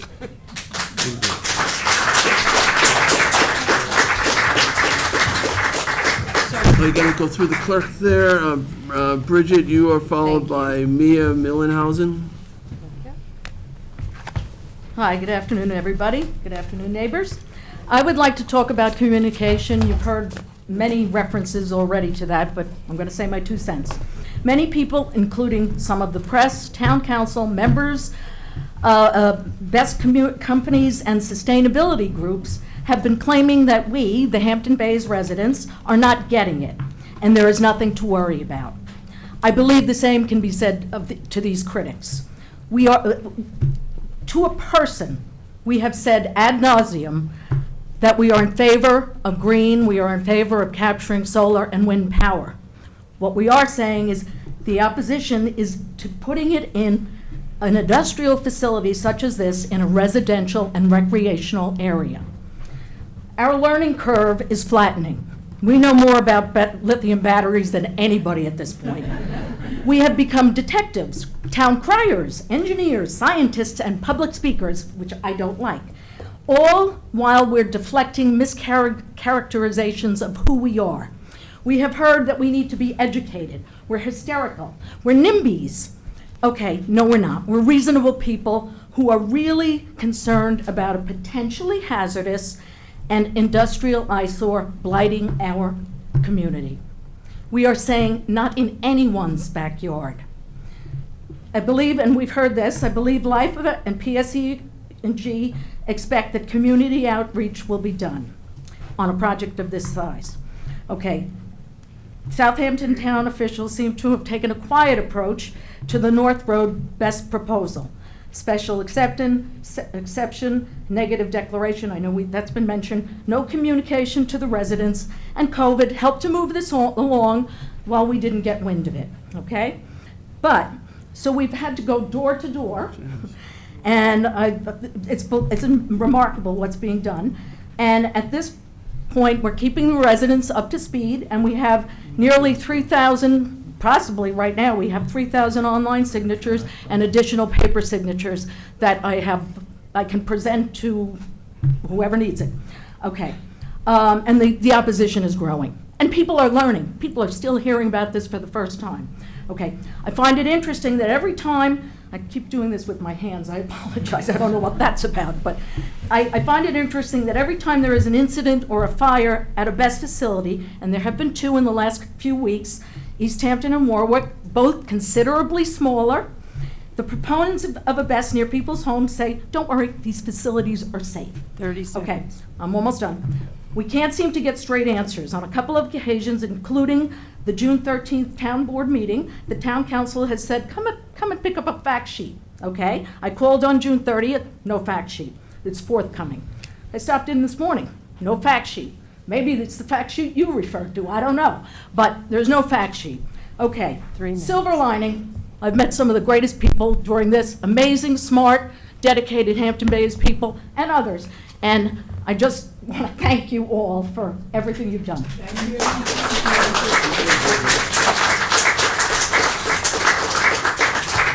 All right, hold on, Mia. You're followed by Kristen Muehlenhausen.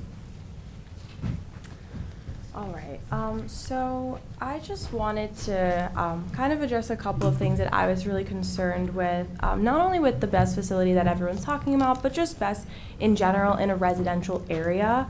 I just don't really understand how could there be a special exception to put this near so many residents. How did that come to be? So I'm coming to ask you that today. Yeah, so it's really just make your comments known to us. I'll take a moment just to say that when we were writing this code, there certainly was an understanding at the time that these were relatively benign uses. So you guys are presenting us with information to the contrary, and that's what this public hearing is about. But when, we were looking at meeting our sustainability goals, reducing greenhouse gases, trying to address climate change, and, just like you have a battery in your car and a battery in your phone, and people with solar panels have batteries in their houses, there are batteries. And storing energy in batteries seemed to make a lot of sense. Right, absolutely. And I don't think anyone disagrees with that. I think that there's, of course, a push towards green energy. It's very important. I think that any person with common sense would agree with that. But I think everyone also disagrees with that large of a facility being in a residential area. And I'm here not only representing myself, but our community and so many of my friends and peers and everyone in the community that couldn't be here because they were working. And just to really express our concerns. I mean, we've heard today that this is to preserve the way of life for future generations. I can't say anyone agrees with that. Don't think this is making anyone feel safe. I personally would never choose to raise a family with this being so close to my home. My home's less than a mile. I mean, the island isn't even a mile wide where this is being proposed.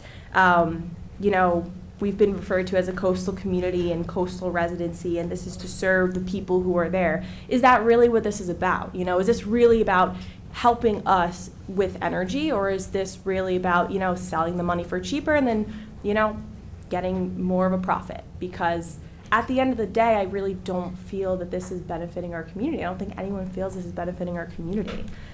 So I really, and not near anything was also told to us today, not near anything. This is right near hundreds of residents. This is right near one of the most beautiful bays in the world, the Shinnecock Bay, and we will have other people speaking about that too. So I think that before these quote experts come in here and tell you all this information, that we really have to consider not only this quote expert, experimental data, but also think about the real life factual data, all of the negatives that have happened, and what happens if something bad does happen, because ultimately it will happen.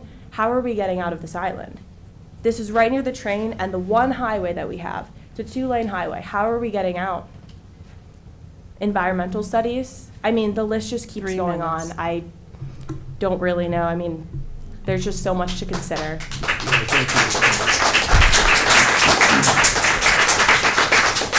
All right, Kristen, you are next, followed by Steve. Is it Crispinelli? All right, thank you. Thank you for the opportunity to speak today, and Cindy, you rocked my world. That was really good. I'm going to actually read a letter from a bayman. He's been a bayman for 35 years. This was written by Jamie Krause. He couldn't be here today because he's working the bay. His wife, Peggy, is also working at our beautiful hospital. So a lot of my colleagues couldn't be here. I'd say about 20. So just imagine if they were here too, and the rooms are overflowing. Jamie Krause, full-time commercial fisherman based in the Hampton Bays area for 35 years. Please consider my perspective on Green Agenda. The Green Agenda has been subsidized to an obscene degree. For example, I have first-hand knowledge of a ridiculous amount of money paid to certain fishermen who aided in the windmill installation and its operation. Despite these subsidies and assurances from the governor of New York that the wind farms would save us money on our electric bills and that they would be a boon to our local economy, this super-subsidized foreign-based company, Ørsted, is going under. But good luck getting any public media information on that. At the beginning stages of the windmill projects, I'm guessing 3 to 4 years ago, there was a lack of studies about the possible negative effects on the environment. And this parallels what we're dealing with.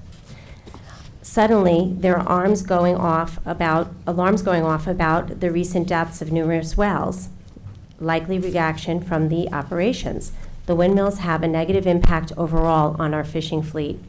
Recently, an Ørsted worker was at the commercial fishing dock. We talked about subsidies. He told me that the oil companies are also subsidized. Why are farmers not receiving subsidies like these, or fishermen? Regardless, fishermen were doing a lot better before the wind farms and their subsidizers came along. To be able to debate this issue effectively, experts who are opposed to lithium facility need to be involved. Relying on infomercial supporters for facts or data can lead to disaster. Will this lithium BESS facility go the way of the windmills? I have argued here that wind farms are already ineffectual and cost ineffective. I'm closing. I am in favor of practical green energy, not government subsidized impractical regulations imposed on us without recourse. Another point, the map. I appreciate you guys coming up and giving us your points, but I was kind of shaking in my chair and I had to just control myself. But to say something is, no one lives there. You really have to do a walkthrough of this neighborhood. It's really impressive. We've had News 12 walking that neighborhood. 30 seconds. There are a lot of communities within that community. I have gone door to door in that community. I met a 2-day-old newborn the other day. I've met shelter dogs. I'm going door to door. If anyone needs a campaigner, I think I know how to do it. But the moral of the story is, I met so many people last night who said, you gotta be kidding me, this can't happen, and they had no idea. And I just wanna really emphasize, I think that's one of the biggest problems here, is people learning like very late in the game and being very 3 upset minutes. about their properties and their potential health being in a bad situation next to a BESS facility. You need to know that. Thank you.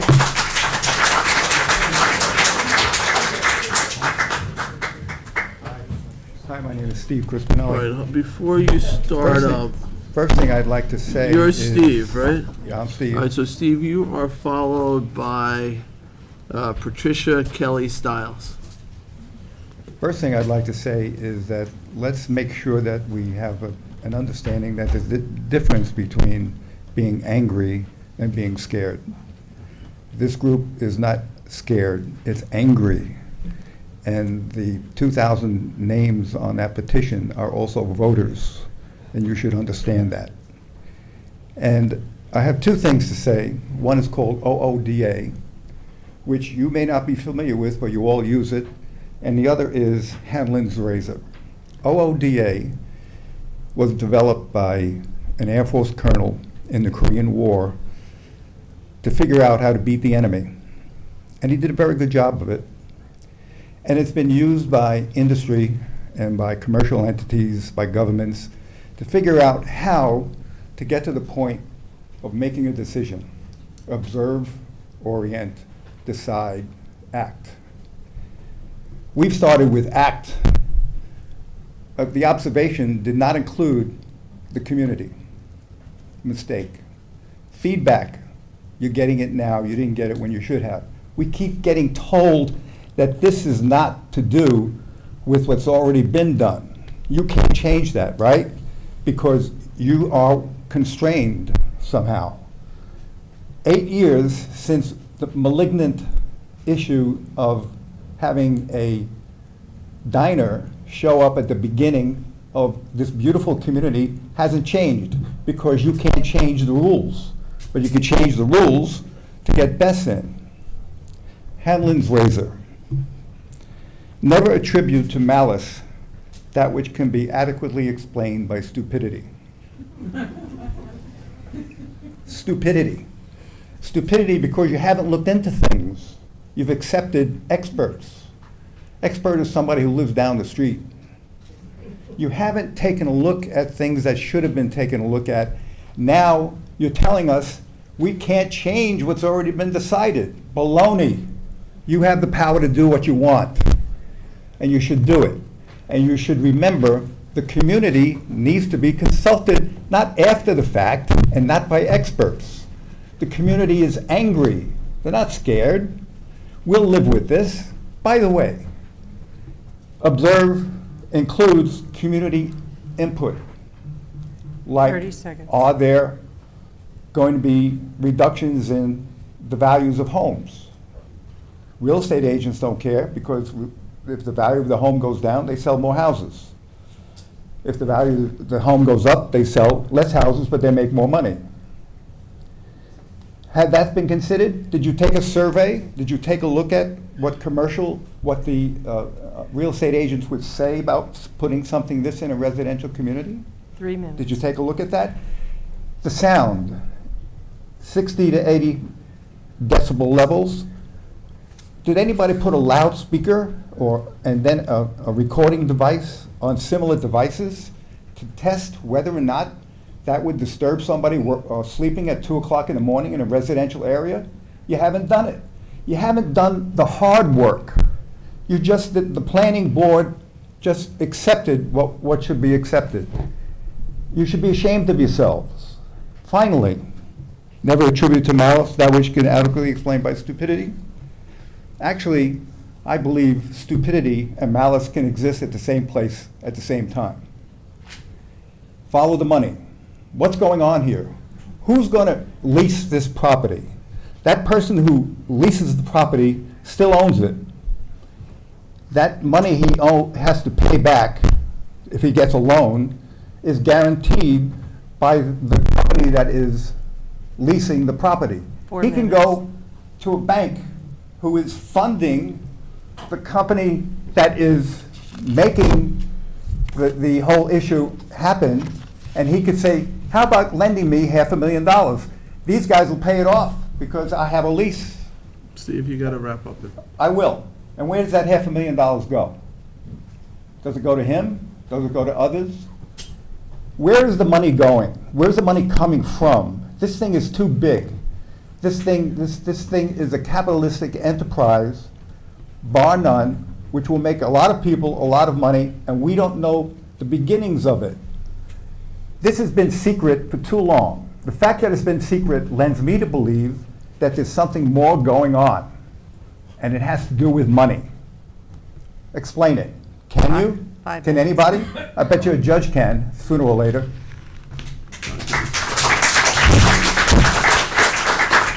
All right, Patricia is followed by Pat McKee.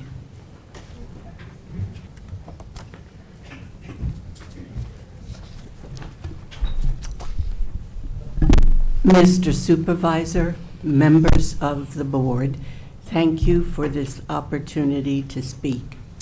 I have been a homeowner in Hampton Bays since 1976. I'm a year-round resident since 2017. I was very grateful to be here during those pandemic months and years. I found my community a safe and peaceful environment where I could actually get out of the house, take a walk, breathe deeply, and have little fear of seeing anyone else. I think that part of what's going on here is an education of myself along with others. So we are impressed with the complexity of the issue that surrounds the concept of BESS. It is an ever-evolving technology. It is only one of several responses being considered socially at this time to help green not only our local community, but our country.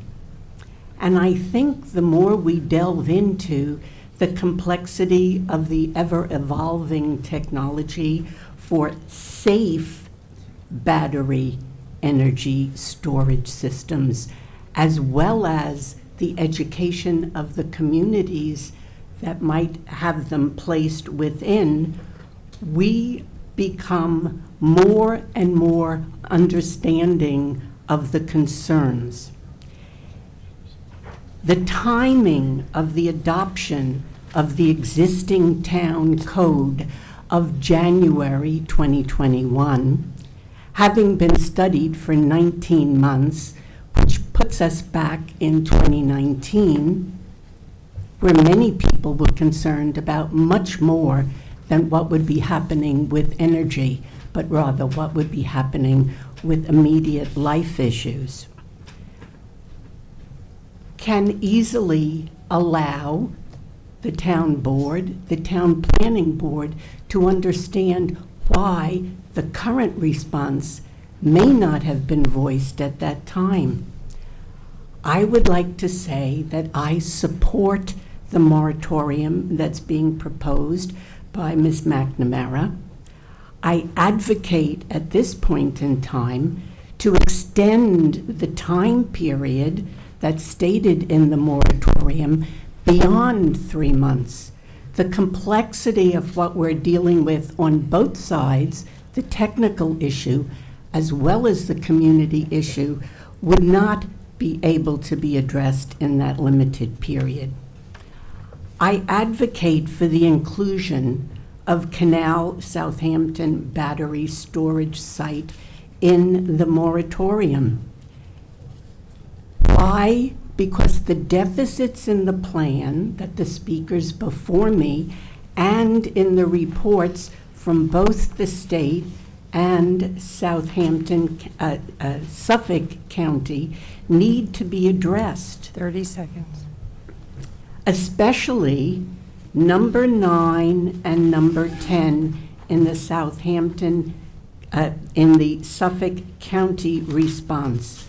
I'll just deal with one because the environmental issues related to the beautiful water that surrounds us has been mentioned. The staff notes that the site is within a designated PEJ area. Projects that are situated in this area should receive heightened awareness for 3 minutes. resident knowledge and understanding of changes in their community. Meaningful involvement of all people, regardless of race, color, national origin, or income, with respect to the development, the implementation, the enforcement of environmental laws, regulations, and policies have to be considered.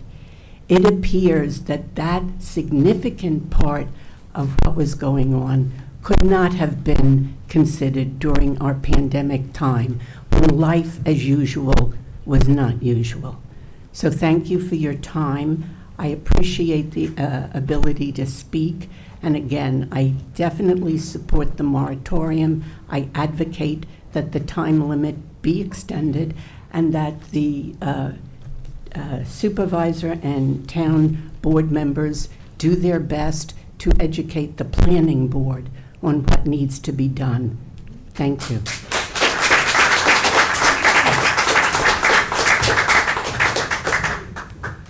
All right, so Pat McKee, and then Marion Bowden, I think, is next. Should I start? My name is Pat McKee. I live on the east side of the canal in Hampton Bays, a few hundred yards from the proposed North Road BESS site. I've reviewed the zoning requirements for BESS in various communities on Long Island, and sadly, Southampton seems to be on the lenient side. But even Southampton zoning requirements for BESS specify avoidance areas, areas that have special environmental, cultural, and recreational value.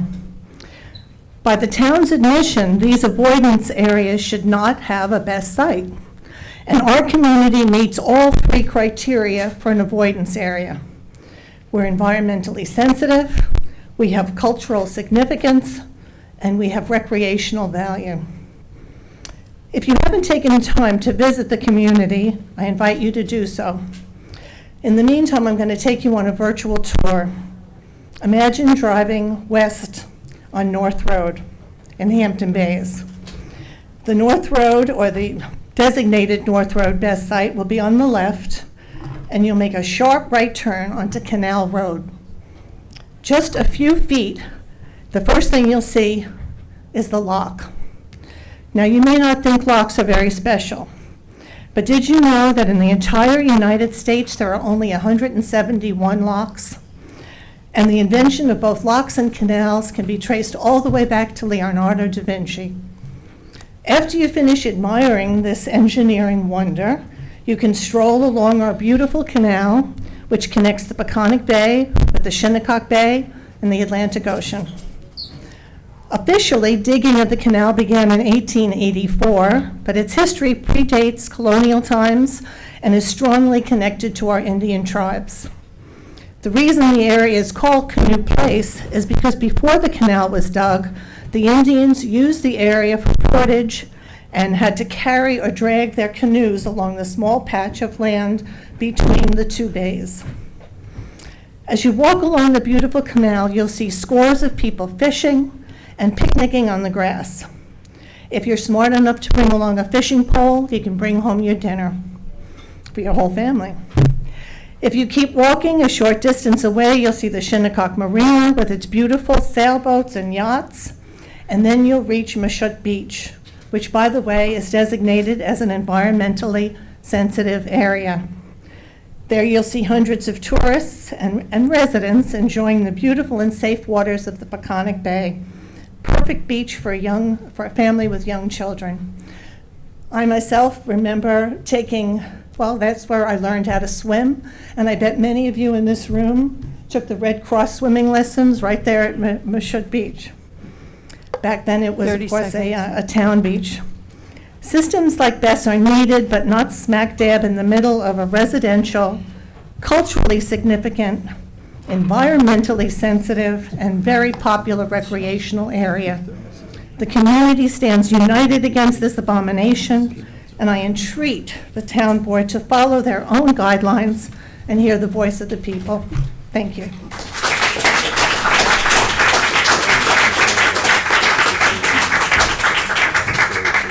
All right, Marion, I have you as the next two cards, so. But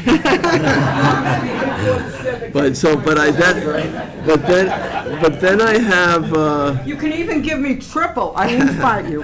Hold I'll on speak personally. Wait first. 1 second, Marion. So on deck is Thomas Murray. Am I speaking first for myself and then going right into the civic? I'm speaking also as a representative of the Civic Association. Are you speaking for the Civic Association? Yes, I am. I'm vice president, and I was asked by the board last night to speak here today. All right. But I want to speak for myself. I'll just give you 6 minutes and do your thing. Okay, but thank you.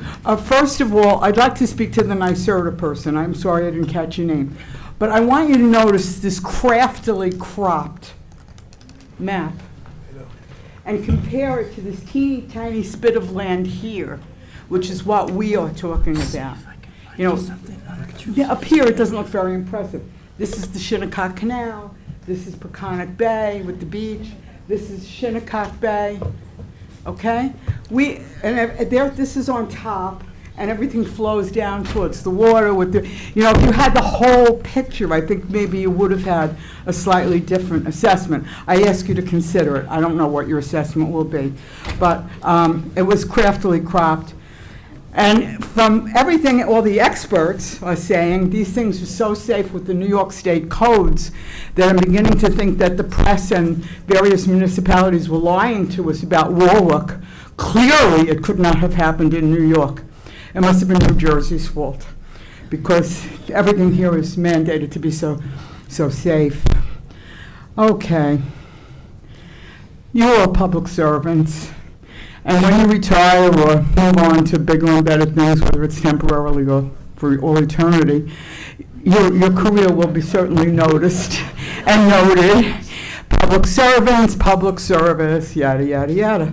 But there's a question, I think, of, it's kind of a misnomer in this case. I think all of us feel that we've been besieged by a lot of development pressures, where small concern seems to be geared at the developer. I remember Janice at one point saying about Mr. Kiola's DOJ, well, after all, the developer is entitled to make a profit.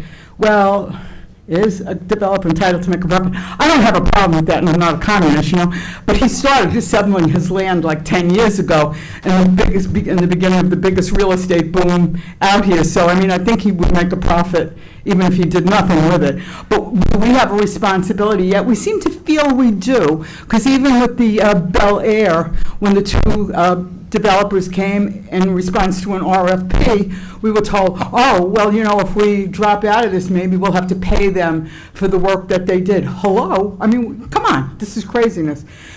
So there's a misnomer as sometimes, at least in our perception, as to whom you are working for, really. And I hope you would, part of your decision-making might clear that up. I wish I had better glasses here, I'm sorry.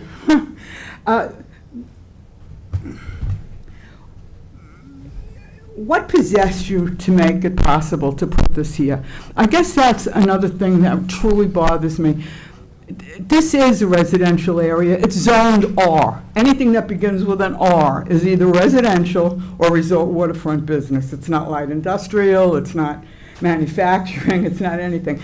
Anything that begins with an R should be just crossed off the map. And so here it was an R district, and we end up being told, oh, it's an isolated area, it's industrial, it's this, it's that, it's the other. And after a while you say, why? What possessed you? I mean, you should have known that it wasn't just this map. People, I'm sure you've all been to Michoud and to the canal. It may be late in the game, but I kind of associate this with a bride walking down the aisle, okay? And she gets near the altar and she changes her mind. It might be embarrassing, it might be this and it might be that, but it's legal. She can change her mind. This thing has not been approved. It has not been disapproved.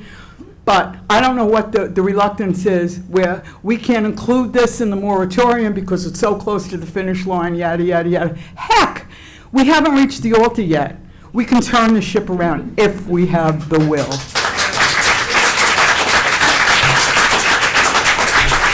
Okay, so it's not too late. New information is coming out every day, which is really kind of scary, and yet it's good to have the information. I myself, John, just to reassure you, because I understand you're the greenest person on the town board, for about 40 years didn't have a paper plate or a paper cup or anything in my house unless I had a big party, which was, they were few and far between.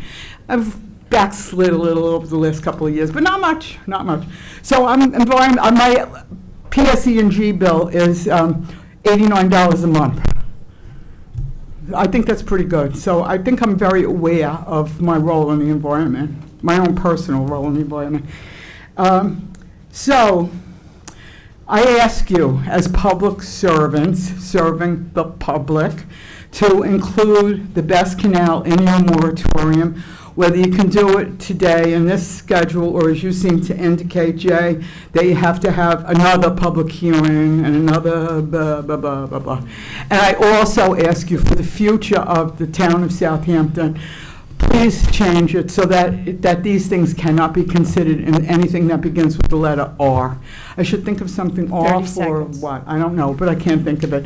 But thank you. Now, Marion Bowden will stop speaking, and the Hampton Bay Civic Association. No, I have her 2 minutes left of the 6. Just to go on the record, last night the Civic Association Board unanimously voted that today I try to get something into the record stating their opposition to this 6 minutes. this facility at this site. And again, I reiterate what everybody has said, it's at this site. Unfortunately, my printer was malfunctioning today, and the meeting was last night, and I didn't get a chance to type up something new to give you, but I promise I will. But I would like to read, it's essentially from a letter the Hampton Bay Civic Association wrote to the planning board. Mary, can you do this in 1 minute? Because I have 1 minute left on your 6 minutes. I have 6 minutes. And you have 7 here, so. You have what? Just try to finish up in a minute. I will. I'm not going to read very much. This was submitted to the planning board, and this is essentially what you'll get, only brought a little more up to date. But I want you to realize that the membership, the entire membership, and there were over 100 people there, voted for this, and then the board voted again to send it to you. And I underlined just 3 sentences, I think. This was prepared by one of the people on the board who's an attorney. The CEQA resolutions impose a non-discretionary duty on a reviewing agency to rescind a negative deck, I realize it's not yours, of new information, as new information becomes available, indicating that the proposed action may have a significant effect on the environment, and this code is cited, New York, blah, blah, blah, blah, blah. Okay. The planning board made a recommendation to the town board in April of 2023 that a moratorium be put in place for all breast facilities because members of the board did not feel they had sufficient knowledge or information about such facilities to be able to make planning decisions regarding their application. So the very planning board had questions if they, and we still are told we kind of have to go full steam ahead. Then the residents at an April 27th planning board meeting voiced their serious concerns about the many significant environmental hazards that had not been properly considered by the planning board. And the very fact that the planning board recommended a moratorium on these facilities suggests that the negative deck was issued without sufficient information. It's impossible to understand how the planning board could have approved this facility and yet halt all other applications until its members have a better understanding of the technology and hazards. We should not have to resort to legal action to protect our homes and families, but I will tell you the will is there. Our elected leaders and their appointed boards should be more concerned about our health and safety than about the profits of a business. We are asking you to do the right thing for the people you serve as public servants. Thank you very much.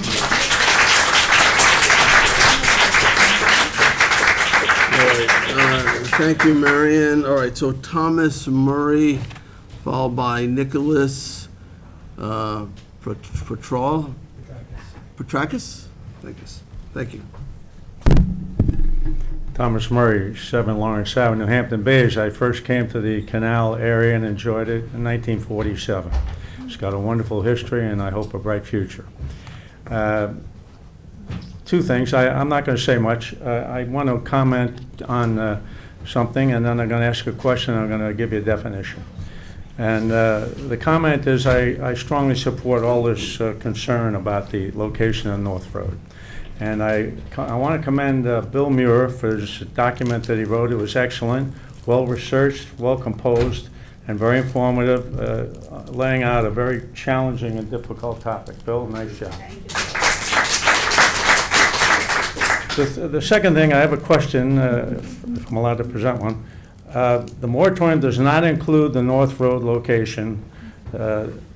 Is there a possibility that that could be approved during the time of a moratorium that does not include it? I mean, could that carry on and proceed behind the scene in the meantime?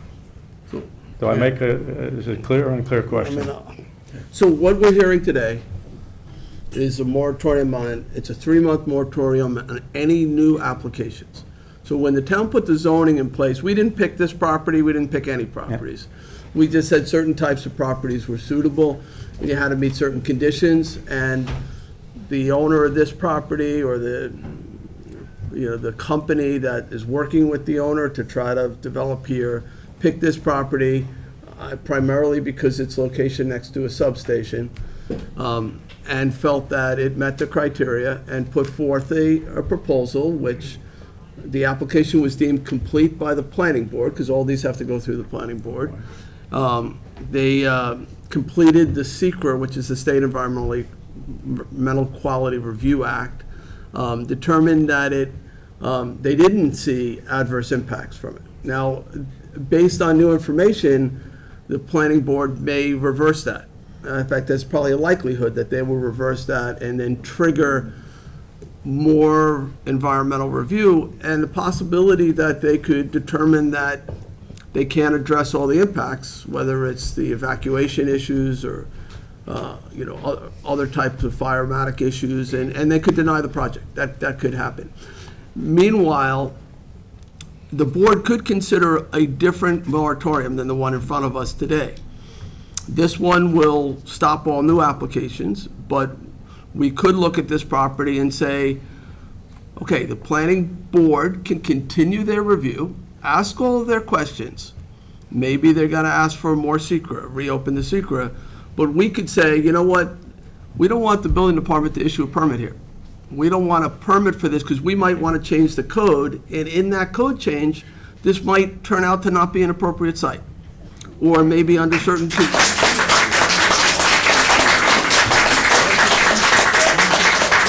or maybe under certain conditions, it could be appropriate, different scale, et cetera. So that, all that stuff is possible if we have the time, if we can stop a permit from being issued. That would allow the planning board, though, to continue to review it and go through their process. It's a little tricky because they're in the middle of a process, they're in the middle of a public hearing, to shut down that process.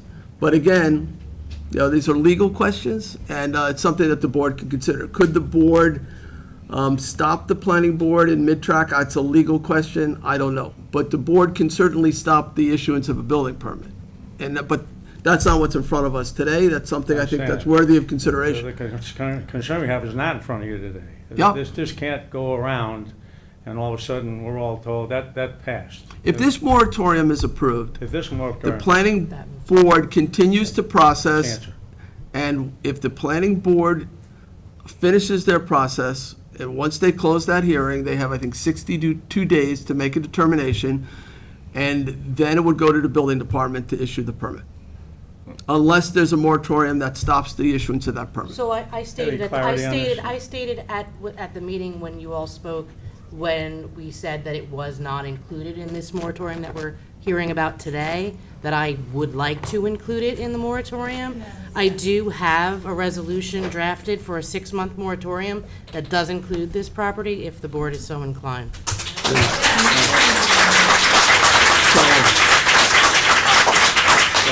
And that would be a separate public my question question cannot be answered. By the way, My question can't be I answered. also have a resolution prepared for a 6-month moratorium that includes the canal property. That's where we need to go. Thank you. The third thing is just the definition. I haven't heard the word expert mentioned so many times in one meeting, ever, ever. 1963, a very prominent person was introduced in a very flowery way and referred to as an expert. He gets up and said, "Thank you very much, but I'm very uncomfortable with that word." Because if you take the word and break it down phonetically, X is an unknown quantity, and spurts a drip under pressure.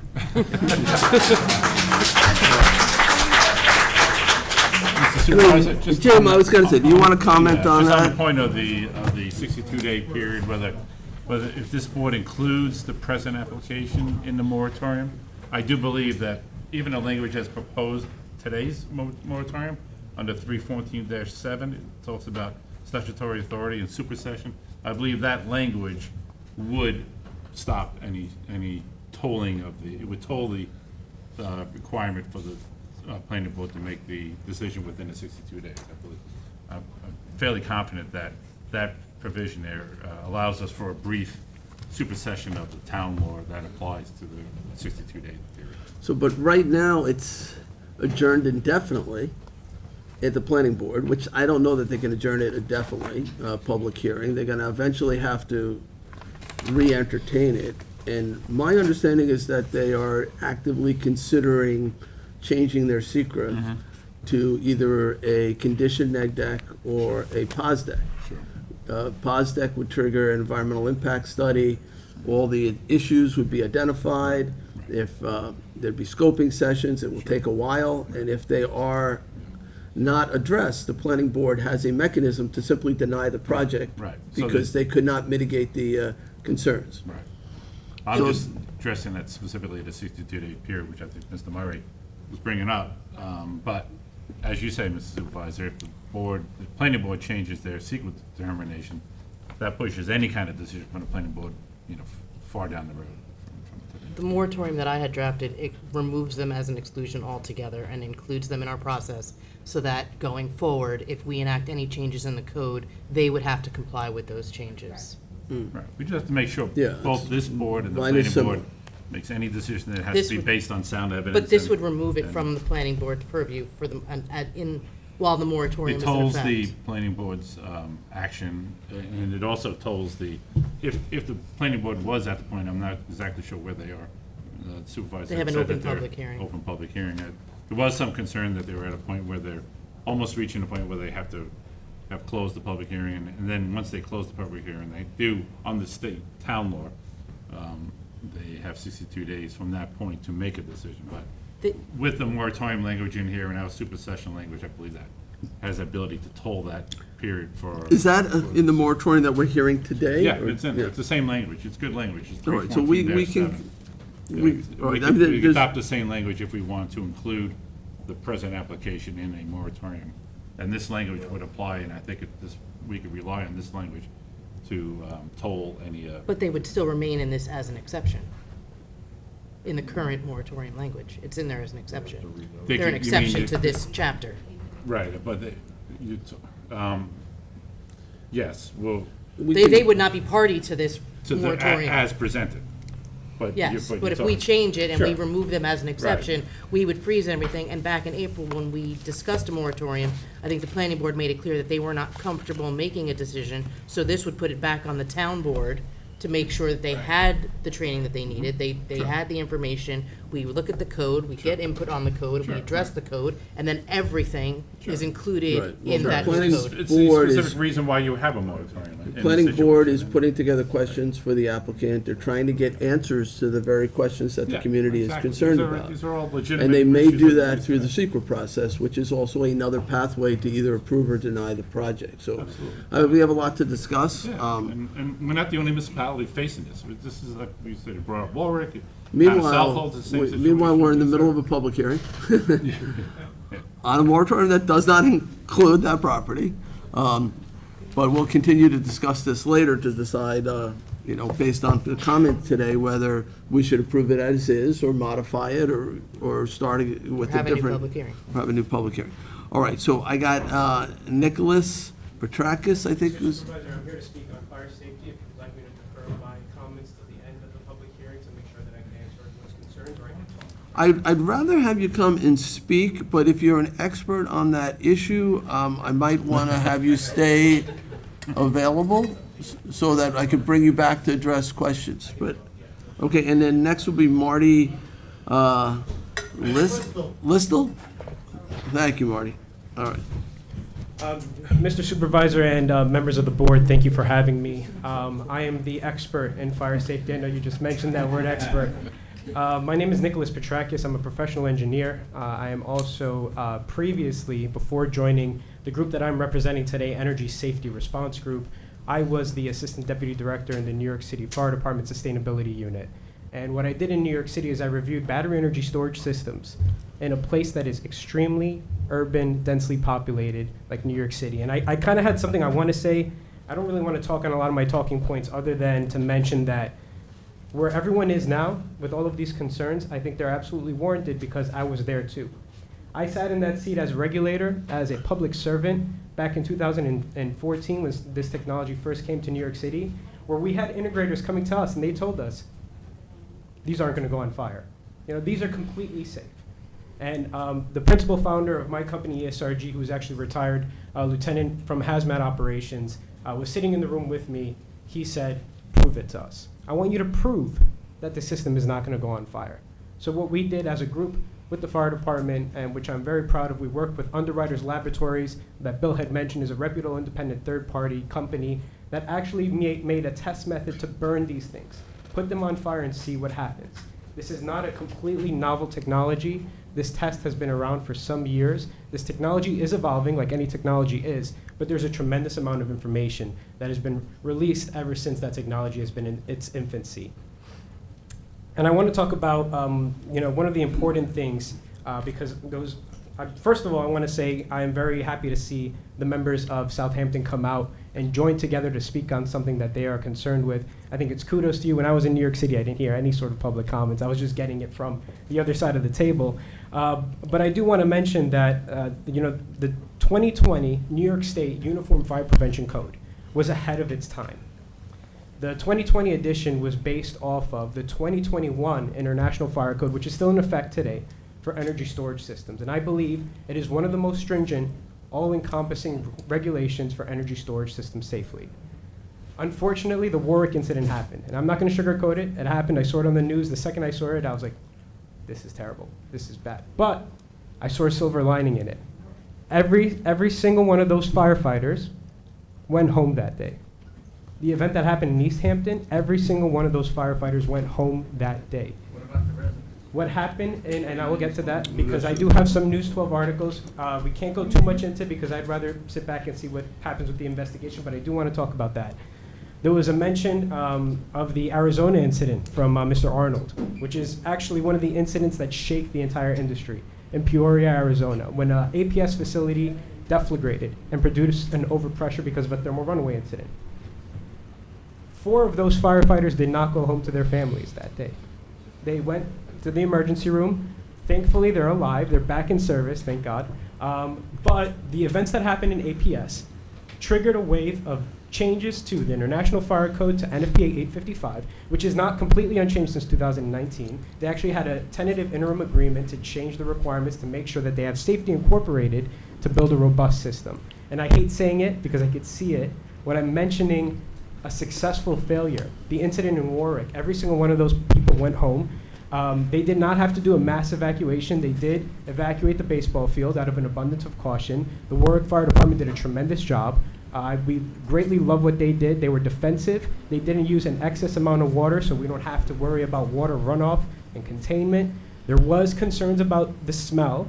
My understanding of the incident is that there were no hospitalizations due to any sort of acute issues to any sort of respiratory. So I want to hear about that because I see that there are some questions. So if I'm wrong, I want to hear. I'm a medical person, and I worked during 9/11. I can't hear Yes. Can you step away from the microphone? Not away, but not so close. Are you stepping up to give expert testimony related to this particular issue? I didn't know if I can ask him. I can't have it back and forth, so I would say not at this point, but let Nicholas finish his comments, and he's gonna be around to provide answers to questions, technical questions. So, I mean, all in all, you know, I'm here with tremendous opposition from what I'm here for, which is I am in opposition of the moratorium, solely because I believe in these fire codes. I believe in these fire codes not only because I believe they're the most robust and stringent fire codes in the country. I was a member of development for the New York City fire codes, which are very similar. I also am a sitting member of the NFPA 855 committee and on all of the listing standards that are in development to test these systems. We have a full-scale testing lab in Ohio where my boss actually gets to burn them, and I'm very jealous that he gets to do that because it's actually very interesting to see. But the reason why we do that is because these systems obviously have an inherent risk, as any energy storage system would or any energy generating system would. And this is the only industry that requires them to be burned to see what happens so we can design our protection systems. As an engineer, I believe in a holistic protection approach with multiple layers of safety. These systems have those multiple layers of safety incorporated, and I'm just here at the mercy of the people of Southampton to understand where these fire codes are coming from. It's not completely new. This is something that has been in revisions, and I believe where we are right now with these codes are at the absolute best and safest holistically for this technology. So, and Can you comment yes. on, although the moratorium doesn't include that parcel that's behind you? Yes. Do you feel that's a safe location for this type of technology? So I'm going to give you sort of a generic answer, and I'm sure everyone's not going to like the way that I say this, but if it's designed as per the requirements of the fire code, it is holistically capturing all of the safety requirements. You could put that here. You could put that in New York City. I understand that is a concern in this area. So guys, I asked the question. Let him answer the question. I understand. Let him answer the question. Excuse me, let him answer the question. You don't have to agree with it, but just. I appreciate the sentiment. He has to speak. Well, then don't. But don't interrupt the speaker, okay? And I appreciate that because, like I mentioned before, the way that the fire codes are written, and they're encompassing any sort, they scale up with safety because we're required to fully burn these systems and test them. Doesn't matter if it's 5 kilowatt hours, doesn't matter if it's 5 megawatt hours. Can I ask you a question? You guys, come on, we're going to produce a transcript here. It's not going to work with, hello. I just want to ask. I cannot, excuse me, I can't have a meeting where we're recording everything. I don't have mics on you guys. He's got a microphone and we have a microphone. You're gonna have plenty of time to be heard. So, all right. So I just wanna ask- I had asked a question of this gentleman and I was hoping to get an answer, so. Yes, so Supervisor, if the installation is designed as per the fire codes without any sort of special, reductions in any sort of the safeties or elimination of the safeties, I believe it is, an installation that is safely warranted to be installed within the binds of the fire codes, and all the hazards will be addressed to the best that they can be with any sort of energy storage. And I'm really strictly speaking on that in fire code because that is my specialty and that's what I worked on. But yes, that's truly what I believe. If it's designed to the codes. Can you answer why New York State has not adopted the NFPA 855 code? That's sort of a code thing. Some states are NFPA codes where they adopt what is called a standard. And then there is the IFC, which is an international code development. New York State just happens to be an IFC state. If you look through IFC, the 2021 edition of the IFC, which the 2020 New York State is based off of, it almost exactly mirrors NFPA 855. Their requirements are very similar. And one of the key components of that is the full-scale fire testing, because both agencies together understand that this is a really critical component for safety. Can you please take one step back? Sorry. Cindy, did that answer your question? Yes. Yeah, I have a question too. All right, Councilman So- Martell. Can you walk me through an incident, whether it be 1 container, 10 containers? Tell me what happens. Tell me when it is at a level where it's out of control. So there's a lot of big incidents that have happened. I have to stay away from the mic. There's a lot of notable incidents that have happened. Very easy Google search away. I think the most recent one, the Warwick incident, there's not a lot of information on it, but these systems are containerized. So they're non-enterable, they're non-walking, your typical outdoor system. All of the safeties are built in and you can really only access it from the outside. 9540A is a test where they burn it and they show that that thermal runaway, that fire is going to be contained just to the originating module. That is what they call a reasonable or expected worst case scenario. Well, worst case scenarios sometimes aren't that common. Sometimes we have something that's much more unexpected. That fire might break out of that container. The benefit of these systems being containerized and a lot of their robustness that they're built in is that that system can burn, fully consume itself without jumping that aisle and involving another container that's on that property, and it will be maintained within that property line, within that lot. That is what I would call a best case scenario. It burns off a lot of those flammable gases. Firefighters are not going to be aggressively having to enter any building where they're going to have to do aggressive firefighting tactics. They can be defensive in nature. They can use water on adjacent systems to cool it down if it's overheating, if they're getting information. 5 minutes? This is expert testimony. I can, Supervisor, I can yield and I I asked can them to stay provide afterwards. some technical expertise. This is not a debate. I could stay. I'm more than happy to stay here and answer concerns. Personally, answer your concerns as well. Ultimately, that's kind of what I wanted to speak about. All right. That's the best case And scenario. if you're It's able to isolated stick an around to individual answer container. technical questions. I can, You know, absolutely. this guy's not working for the developer. This guy is a technical expert. And that's Full- what, full- full- whatever full- this, no, no, full- full- whatever, full whatever disclosure.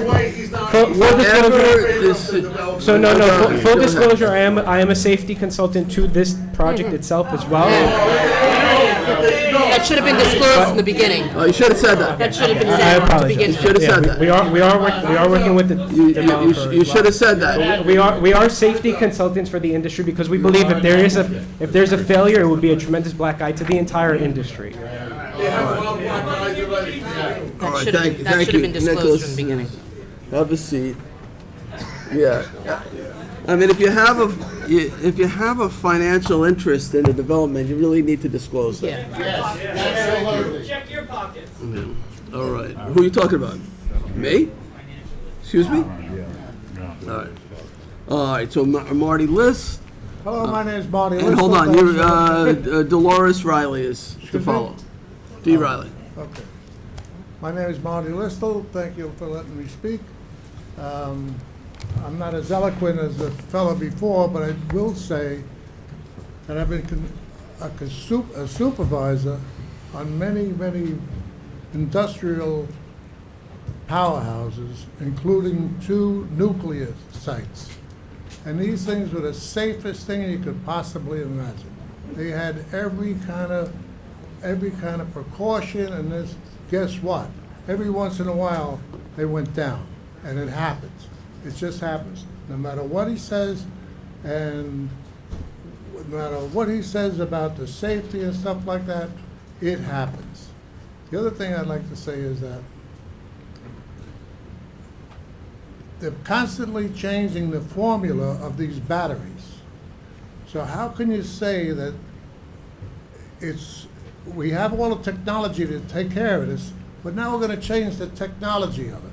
So now we have a new gorilla in the room, and now you have a whole new scenario. The other thing is, last summer there was a water shortage, and it was really tough because it let us know how fragile our water system is. And now you're talking about putting a load of water on the stuff and getting more chemical into the ground. And it can't be good. It just can't be good. And as far as containment goes, I don't see anything in the planning how to have this whole thing is containerized. And that's about all I got to say. All right, thank you.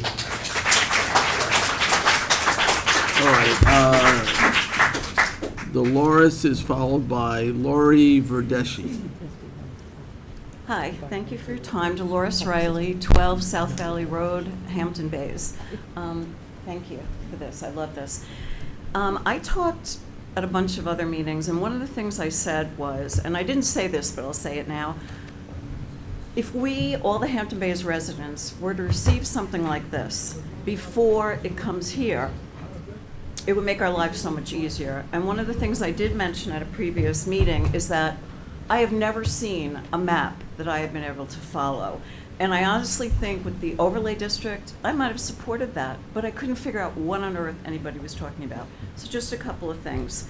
And I think that we all agree we think that this is a great thing. I was thinking maybe you could change the moratorium to 5 to 10 years, which might be a little bit optimistic. It's not a bad idea on, basically what you're saying. And it's not that we are afraid, it is that we're angry, but I am afraid. I am afraid. I love Hampton Bays. I don't want it to change. I would not want to be where those people live. And at some point I had heard somebody saying that they knew someone who was renting a house, and they just found out that because of Best, that house was going to be torn down, and they had to move. It's like there's not enough communication. And I had this big thing prepared, but Jay, you kind of took it away from me, luckily, because I was going to say that I went to the last planning board meeting, and I spoke about the movie theater, and I've spoken about the movie theater here as well. And what they told me at the planning board was, well, basically, this is a done deal. It's with the planning board. And I thought, well, that I don't understand. Gail had mentioned something about I tried to read traffic survey. I couldn't, the traffic study, I couldn't really get through it. It's like something that we need in this town and we should keep in this town. And then I thought, why does the planning board have more power than the town board? But now from what I'm hearing, hopefully that is not true. That hopefully you can and will, tomorrow maybe, go to the planning board and say, oops, we have to put this on hold. We have to figure out a way that the moratorium is not just for 3, I'd be happy with 6 months or a year. It doesn't have to be 5 or 10, but that it doesn't help us, as you pointed out, it doesn't help us to put a moratorium on new applications, and then the other application that no one wants gets in. So that is basically all I have to say. And the planning board told me that the only way I could fight the movie theater was to come back here. I know tonight is not the place to do it, but I'm glad to know that there's a way to get it out of the planning board and back into the town board. So thank you.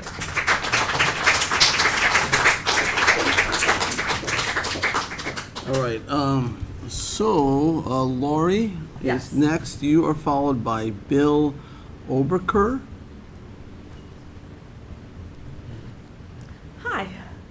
So, I was really encouraged with the idea of 2 resolutions that are talking about a 6-month moratorium that includes the canal site.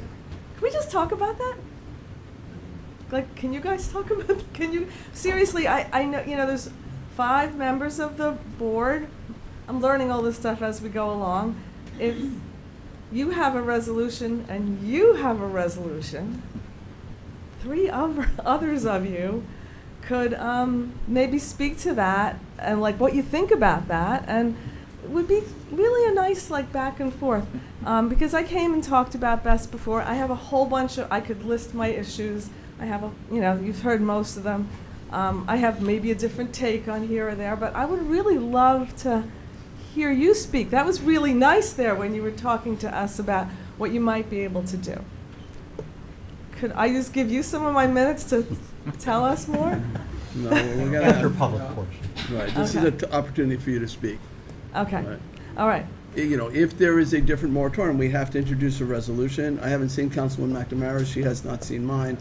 I think it sounds like they're both 6 months. And I haven't seen either one. The board hasn't seen either one. They would have to be introduced, set a date, publicly noticed, newspapers, et cetera, new public hearings.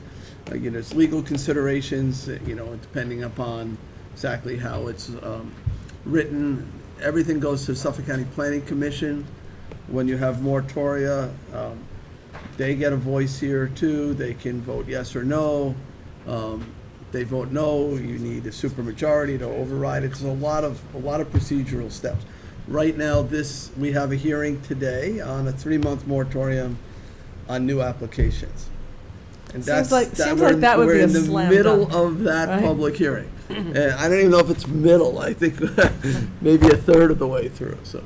Okay, well, it seems like that one should certainly go through. I will just want to mention quick that we did have a survey asking Hampton Bays residents about what they think about things, and I don't remember a question on there that said, do you want a gigantic lithium battery facility in Hampton Bays? And really, it wasn't that far back. The gentleman that spoke from NYSERDA said that they'd been working with the planning board for 18 months. So that might have been an item on the survey if public input was, wanted at that time. Okay, thank you for listening. All right, thank you. All right, so Bill? Yeah, I'm happy to answer questions. Yeah, you spoke in the beginning, so, all right, so we'll save you for the end. And you're not on the payroll of anyone but the state agency, correct? You have, all right, appreciate it. Yeah. That is a payroll. Yeah, all right. He has nothing to gain from the approval or denial. His job, yeah. All right. Donna, Wait, Harland? Bill Oberker? No, oh, did I skip? Okay. Yeah, so, is there Donna Harland? Am I saying it right? It's coming in. Ah, and Donna is followed. I'm sorry, I didn't hear that. I was in the 3rd class. Okay, all right, so, and then Parker, Parker's gonna waive his opportunity. all right, so you are followed by Gail Lombardi then. Okay. So, thank you for letting me speak. Thank you to the town board, town supervisor, people of Southampton, and the people of Hampton Bays. My name's Donna Harland, and I'm a resident of Hampton Bays. Not as long as many of you, but I love it here. I'm going to read a letter that came from the Peconic Baykeeper, Pete Topping, and I have a copy of it that I will leave for the record. Okay, so, dear members of the town board, Peconic Baykeeper is a Hampton Bays-based environmental organization that's dedicated to the protection of the ground and surface waters of the Peconic and South Shore Bay watersheds. And he's writing to urge the town board to rescind their approval of the proposed Canal Southampton Battery Storage Site and to include this site in the temporary BEST moratorium. While Peconic Baykeeper recognizes the pressing urgency to transition from polluting fossil fuel energy and to a sustainable alternative, under the circumstances, should this urgency discount the need for due diligence by the board and project planners to carefully consider any and all potential negative impacts of projects to the environment. In addition to potential fire and other hazards posed to the residents adjacent to the proposed Canal Battery site and the site's proximity to the largest traffic bottleneck on the east end, the Canal Battery storage site also shares the distinction of being located in extreme close proximity to Southampton's two estuaries, the Peconic Estuary and the South Shore Estuary Reserve. The Peconic Estuary has been declared an estuary of national significance by the EPA, and the Shinnecock Bay is being declared a global hope spot. This was mentioned earlier in the discussion today. So both systems include an impressive array of marine life. They're vital nurseries and habitat for finfish, crustaceans, shellfish, and more. In the event of a fire, chemical spill, or other emergency producing contaminated site runoff, this project would have the potential to impact both estuary systems and additional to the local groundwater. Peconic Baykeeper applauds the town of Southampton for its commitment to a better, cleaner, and more sustainable future. 30 seconds. However, we want the town to avoid solving one problem while potentially creating another whenever possible.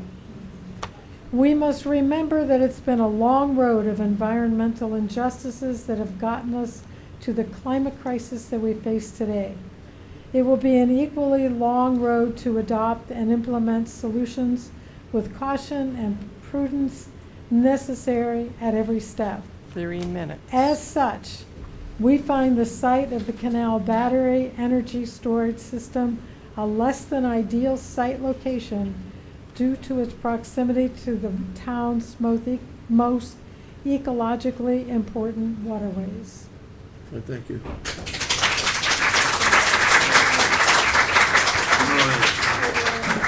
All right, Gail Lombardi, followed by Elizabeth Hook. Liz was in the other room. I don't know if she is here. So I am angry. I've come to this town board for 8 years Shut those doors. and actually watched the town board stack the deck against us. Land management and the town board when it comes to zoning, when it comes to what you dump in Hampton Bays. We're one of 13 unincorporated hamlets. We don't need everything dumped in Hampton Bays to benefit not just the town of Southampton, but to benefit New York State.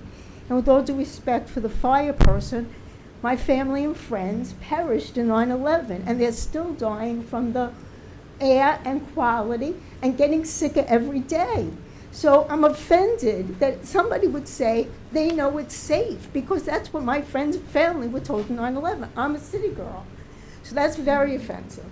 And you don't have the information, number one. That's the first thing. So before I get off, I support the resolution, which should be a no-brainer. I support an extension of that resolution to way more than 3 months, because it took you 3 months to even get to this resolution. You're on government time. And the canal should definitely be put in to the resolution. As Marion said, this has become a developer's paradise, like gangster paradise. We don't count anymore. I really feel after 8 years watching this town board under the Schneiderman administration, residents of Hampton Bays do not count. The only people that count are the developers, like your friend Alley and some other people. We don't count. And so thanks that now people in Hampton Bays are starting to step in and demand that we count. That's number two. Regarding the actual property, and I know that you're not talking about it, but it should give you some incentive to actually put it in. The first gentleman that spoke, who's obviously a lot more knowledgeable and a lot smarter than I am, on June 21st, 2022, the applicant filed a legal petition. This is online with New York State Public Service Commission. I spent my first 18 years as an auditor with the utility, so I know a little bit about the Public Service Commission.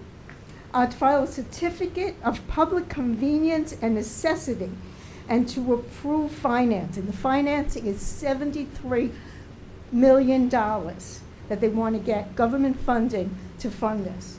The petition clearly stated that the applicant intends to, and forgive me because I'm visually impaired, to develop, finance, construct, and operate the project as a, I'm so sorry, merchant facility without relying on cost of service rules set by a federal or state regulatory agency, which means that they're going to charge what they want. The company, as that gentleman pointed out, is owned indirectly, and again, apologize and give me a couple extra minutes here, with a company named NYLA, N-A-L-A, Renewables Limited Company, incorporated and operating under the laws of England. Okay? They're owned by a joint venture that was formed in 2020. This is all in public documents filed with the Public Service Commission of the state of New York, of global investment firms with annual turnover, which is revenue in England words. I'm an accountant. Wait for it, of $231 billion. This is not about green energy. This is about green bucks. Okay? Let's start with it. And I always give my credentials when I start, not because I'm smarter than anybody in this room, because everybody in this room has strengths and weaknesses. We're all valued in different ways. I do it because I peel back the onion. That's what I was trained for 30 years to do, is to peel back the onion. And this onion stinks like hell. The applicant, like I said, required $73 million in financing. And then the best part in the application, wait for this, it also stated in the petition, and I quote, that the applicant, I'm so sorry.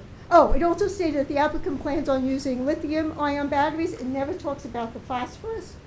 But the last statement that I thought was hysterical was that they stated the public has been actively engaged in all aspects of the project development and review. Hand to God, it's on public documents. So if nothing else, you should really be considering including this. Obviously, residents, I'm not as knowledgeable as the residents of the location. I didn't review the 300 pages. A lot of people took the lead on this. I didn't. But this is indicative of a failed process that this town board has had for 8 years. You make decisions based on God knows what.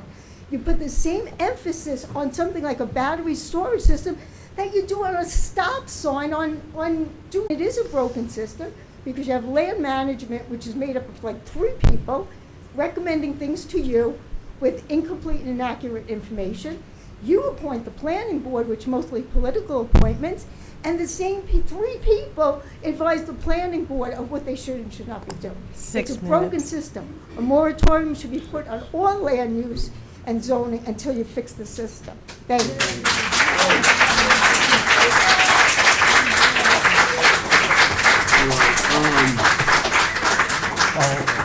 All right, so we've got, Elizabeth Hook, followed by Dieter von Liesten. Good afternoon. I'm Elizabeth Hook. I live in Hampton Bays. Lucky for me, I don't live in this neighborhood, so Let's just move back a little bit from the microphone, or that's fine too. Or move the microphone further from you. That should work. Okay. Can you hear me okay now? No. Now? I can turn it up. Okay. Speak. So the question I have for the board is, from a legal perspective, there was a negative declaration issued by the town board, by the planning board, I'm sorry. Listening to the last 2 or 3 public hearings, is there any doubt that there are significant environmental impacts or potential significant environmental impacts associated with this property? I mean, Supervisor Schneiderman, you said that the town board approved the zoning because you thought it was benign use. It cannot be clearer that there's no benign use here, that there is potential for serious catastrophic injury and property damage. I read the EAF prepared by the developer, and the developer addressed construction and operation, but did not address at all catastrophic failure and how that would respond. I think the 3 months is not long enough, because before you can come out of a moratorium, you have to have an emergency response system that covers the entire East End. I mean, how do you get out of here if something happens? And that is the neck that goes to the rest of eastern, the east part of the town. How are those people going to get out? And how could you issue how could they issue a negative declaration when there is nothing in that EAF? An EAF is designed to simply identify significant potential environmental impacts. Those were not identified. On that basis alone, that negative declaration should be rescinded. On the basis that you thought it was a benign use, it should be rescinded. Obviously, the information level that was before the town board and the planning board was not sufficient and thorough and deep enough for either of your boards to make the proper decision. 3 months is not long enough, but if they issue a negative declaration, this can be included immediately in the 3-month moratorium, and you can expand it to 6 months. But you cannot let this go forward and stop everything else. It's illogical, and it's unfair. And the thing is about the PEGA area, how is it that something like this, not a word to anybody in the neighborhood? And when at the planning board, the planning department, the planning board was asked, how do we find out about any further actions? They pointed to the Civic, the Hampton Bays Civic Association, instead of their own elected government, to give them information on what's going on in their town. I mean, that to me is a failure of responsibility.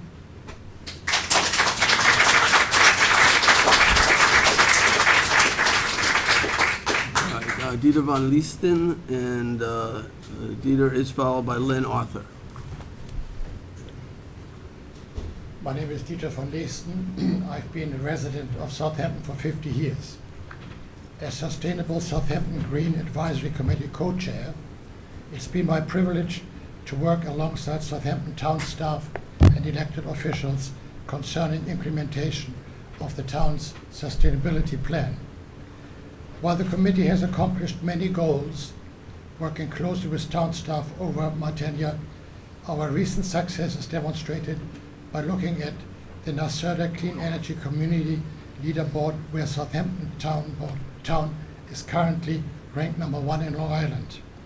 The North Sea Community Solar Project is the first municipal-led community solar project on Long Island. It is expected to generate a 10% electric bill credit for about 500 households.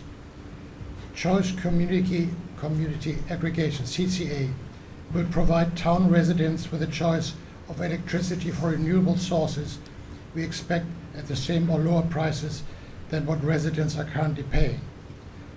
These groundbreaking activities are not only the result of leadership and teamwork, but also due to the knowledge and expertise of town staff, in particular the planning department under the direction of Janice Scherer. When staff doesn't have the answer, they ask for assistance from qualified resources such as NYSERDA, the Underwriters Laboratory, the UL Firefight Research Institute, and the National Fire Protection Association, and others. With all these expert resources at your disposal, I'm surprised that a moratorium is being proposed because you need time to study when factual information has been vetted and developed by experts in various fields, and in some cases supported by rigorous laboratory testing. Most important, all the readily available for review by town officials. That should have been done a long time ago. Therefore, I'm strongly against a moratorium on battery energy storage system, not losing additional time. On the other hand, a large number of people have shown up expressing concern about a new technology that they don't really understand. Yesterday, I've even heard the planning department was rumored to be secretly rezoning things. When I heard this preposterous accusation, it compelled me to show up here today. However, since there have been no public education on battery energy storage system, I find it hard to fault my fellow residents for filling the void from what they read on social media or petitions that lack any foundation of fact. I leave you with this. I'm all for free speech. That doesn't give anyone the authority to yell fire in a crowded theater, and that is what I fear this debate has become to. Thank you. Thank you. All right, so Lynn Arthur is next. Lynn will be followed by Eliza Thompson. Yeah, unless there's an actual fire.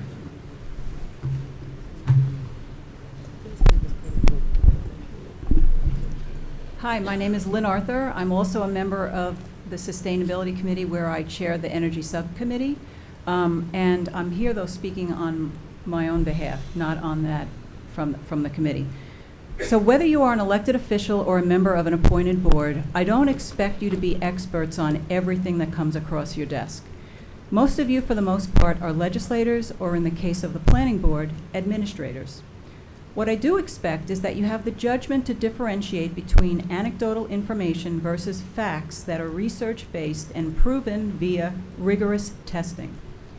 I expect you to rely upon the expertise of town staff.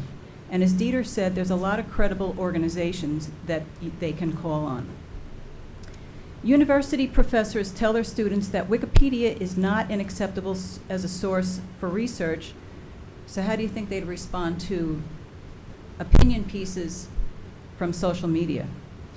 Last week, I observed 2 residents who spoke to the Southampton Village Planning Commission who referenced Best fires in Arizona, Tesla car fires, a ship crossing the ocean with EV cars that caught on fire, and a fire at the Ford manufacturing plant. In fact, one of those gentlemen spoke today.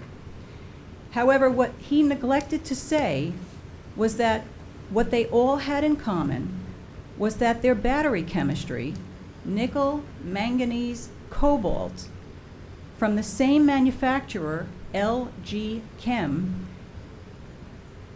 And why is that important?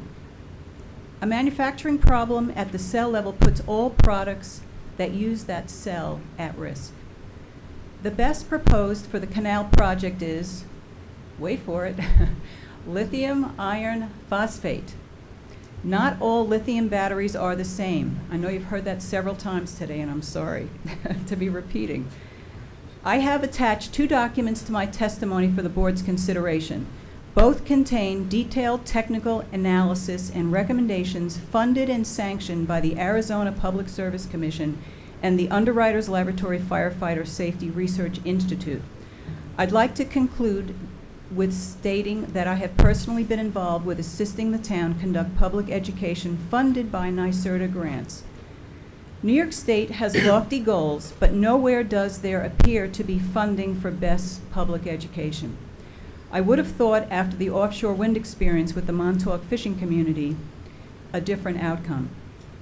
What I hear is that Hampton Bay's residents fear a significant fire is probable. They lack confidence in the fire department's ability to contain it, and vital transportation infrastructure will be impacted. The answers to all these concerns are in the documentation provided by the applicants. However, I am not comfortable that the planning board should be given the task of culling that information from the documentation they have in order to bring forward to dispel public opinion. If they could have, they would have by now. 30 seconds. Outside assistance is required. I am sure these issues can be solved to everyone's mutual satisfaction if we work together. Therefore, I do not support a best moratorium. Thank you. All right, thank you, Lynn. All right. All right, so next up is Eliza, followed by, Lena Tomori. Eliza had to leave, so the next one is Lena Tomori. She's next. Lima Tabori. Okay, thank you. And then, so Eliza is not here. Give me 1 second. All right, so, and then Lima, is that your first name, Lima? Lena. Lena, oh, Lena, okay. Lena Tabori. And is followed by Carlo Calasuno. Am I close? All right, Lena, you're up. Yeah, thanks very much for allowing me to speak. I live in East Hampton. My name is Lena Tabori. I was the chair of the East Hampton Energy and Sustainability Committee for 2 years, and I remain a member of it. I have the honor of being a liaison to your Green Committee, and I attend every month religiously. I find the involvement of the town board in the Green Committee to be exhilarating, to say the least. There's always a representative there, if not John, who seems to be there all the time.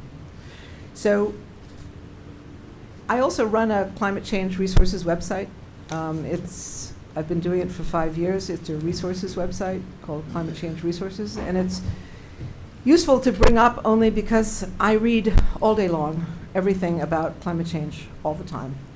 And consequently, in the realm of being angry or being afraid, both of which have been talked about today, I need to say that what we really need to be angry and afraid about is slow motion. We have a problem ahead of us that is global, but it's also very local, that we simply cannot wait on, both from a mitigation standpoint and from an adaptation standpoint. We have 2 huge transitions to make. First, we have to generate all of our electricity from clean sources like wind turbines and solar panels rather than power plants that run on coal and gas. Secondly, we have to retool almost everything that burns oil and gas, like cars, buses, furnaces, to run on clean energy. I hear that everyone within Hampton Bays that is speaking against or for the moratorium understands that clean energy is something that we need to work for.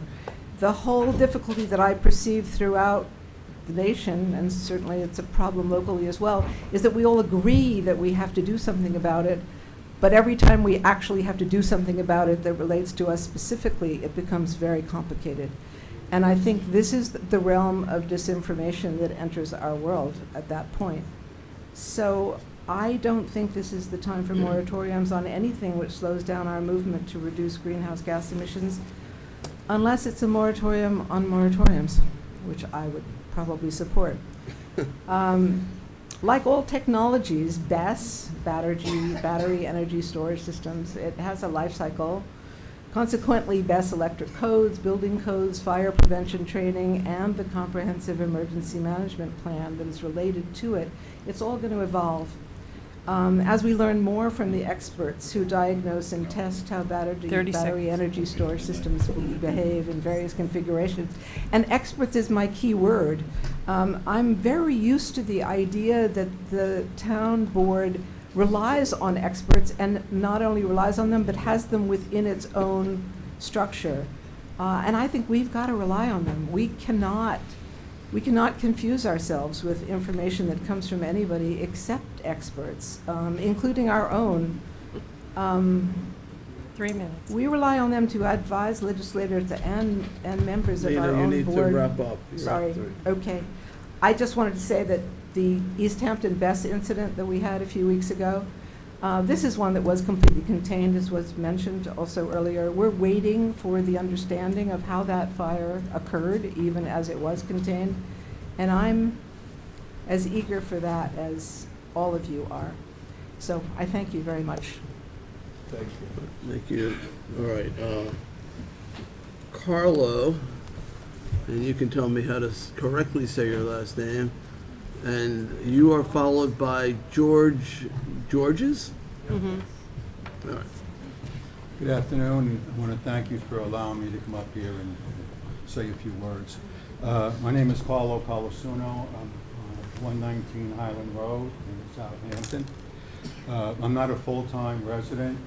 I'm in northern New Jersey right now, but I've spent the last 20 years between Hampton Bays and Southampton, loving the area. I'm an old Queens guy, not a big fan of the Jersey Shore. I love it out here. What I'd like to bring up, and again, I think judging by the number of people and the ages in the audience, I graduated and started working for a company called Stone & Webster in 1974. If you remember back then, Stone & Webster was building the Shoreham Nuclear Power Station. Right after Shoreham, there was plans to do Jamesport. What's upsetting about this whole thing, and I want to thank Chrissy for letting me know, because I think the general sentiment here is that this thing has been trying to be snuck through. A lot of people, my neighbors I spoke to, they had no idea, and they're full-time residents. But way back when, in '74, I worked Stone & Webster in the licensing department for the Jamesport facility. The issue with licensing that facility with a bona fide environmental impact statement, which I'm shocked that this facility does not have, okay? There was a pedigree falcon, pedigree maybe if that's the right word, at Halleck's Pond, a bird that prevented the station from being built. Now, you talk about evacuation. You're at a section here, as one of the earlier speakers spoke about. You have a number of roads here. And if there is a leak, okay, we got a problem. Now, go back 6 months ago, East Palestine, Ohio. Granted, chemical train, derailment. You're going to put this facility how many feet from the Long Island Railroad? 50 feet? Nobody knows? No, you can measure right there. It's close. Yeah. Well, let's put it this way. It's not something that is inconceivable that that train might get derailed. Probably about 400, yeah. Okay? What if that train crashes into some of these containers? You got a 4-foot fence there? I mean, think about what we're doing here. I mean, Shoreham, Jamesport, reactor containment building could take an impact of a 747, and the people had an issue with that. What do we have? A 4-foot fence?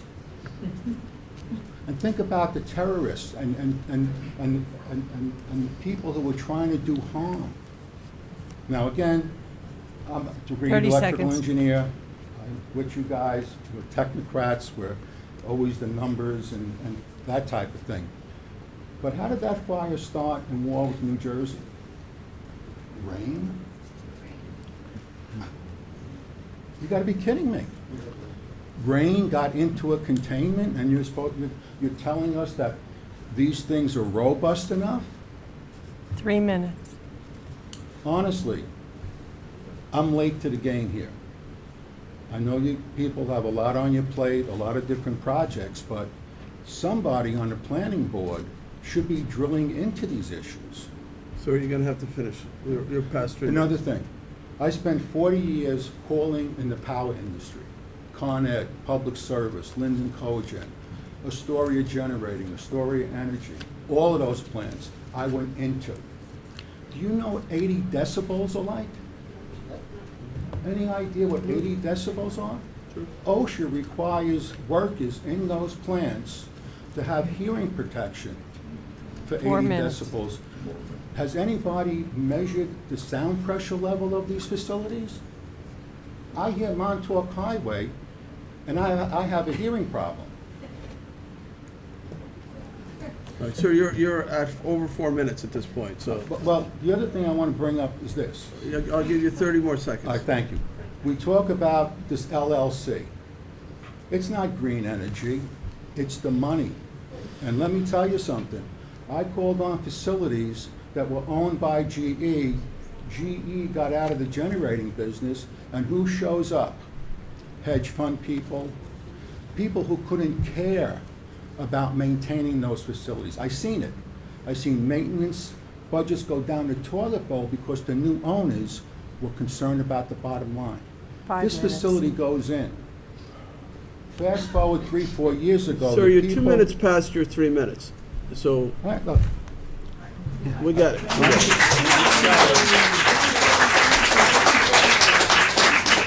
All right, so George's, and then we're gonna take a 5-minute recess so I can let the board stretch, and then we'll come back, we have another 15 cards, and then we have the online audience. Okay, so, Hi, Mr. George's.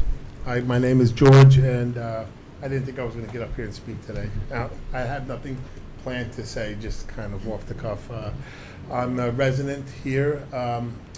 My kids go to the school district. My daughter graduated last year. She was the valedictorian. My son still goes to the school. We live literally 300 feet away from me. I could throw a rock. I could hit the property. I know the owner of the property. His name is Ralph. He used to be the owner of RCF Fuel. And I have to say, we are, I don't know what to say. We're sick about it. We're scared about it. We're angry about it. My son cried about it. They were concerned about me coming to this meeting here today.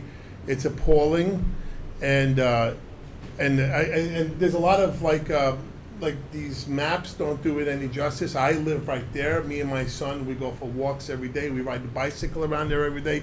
We're looking at the property every day and saying, we hope this doesn't happen. And as far as the people defending this, I understand they have a job. That's their job, to speak for this system. But it's almost like being a criminal defense lawyer, defending a guy everyone knows is guilty. It's hard. It's a job I wouldn't want to take, so I understand they have to do their job. I'm against this, and I'm going to rile up as many people as I could. We will picket in front of people's houses if we have to. I am not going to take this standing down. This is a real serious issue. This is probably the most serious issue you have in front of you today, and I hope that everyone here will make the right decision going, forward. I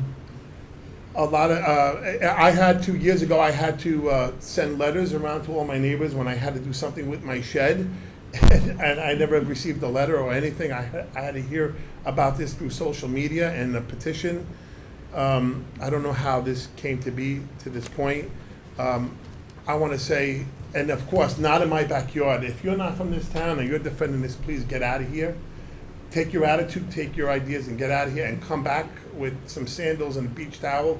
That's the only way we'll take you back. Because to defend this and you don't live here is it takes audacity, and it's awful. It's just awful what's going on. We're living in fear. My property value is going to plummet.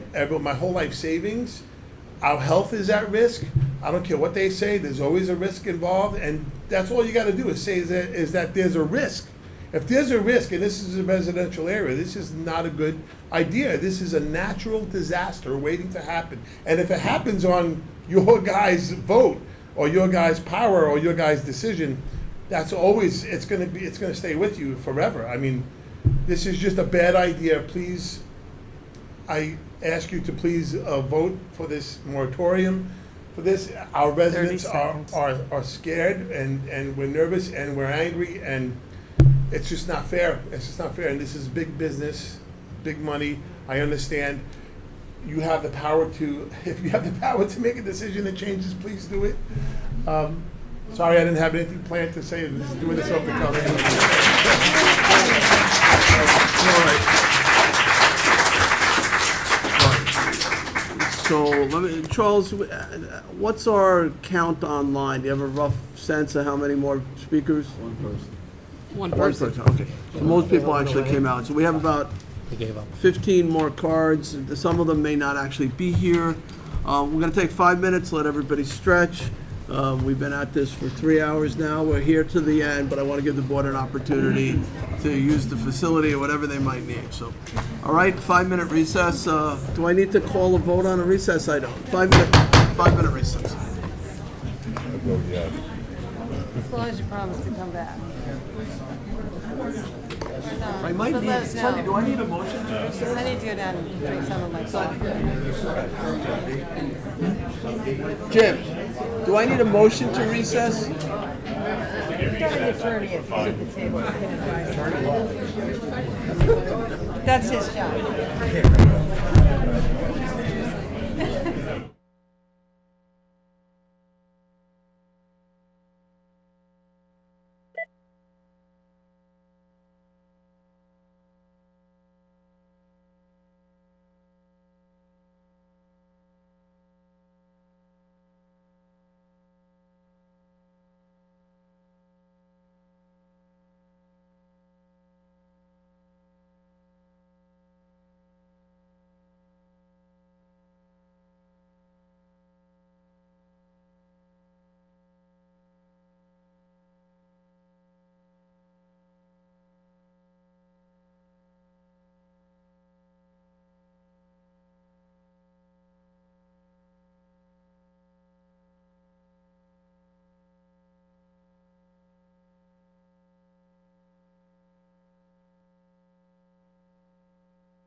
If everybody could take seats, quiet back down.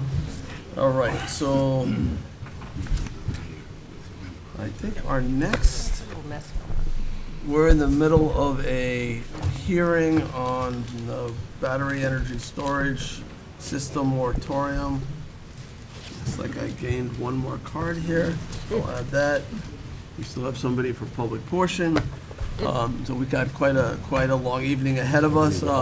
So I have Jean Marie Hazelton next, followed by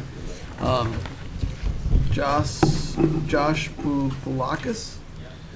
All right, Jean Marie. Good afternoon. My name is Jean Marie Hazelton. I'm a local attorney, and I'll keep my comments short. If you You would might have to back a little bit away from the microphone. Thank you.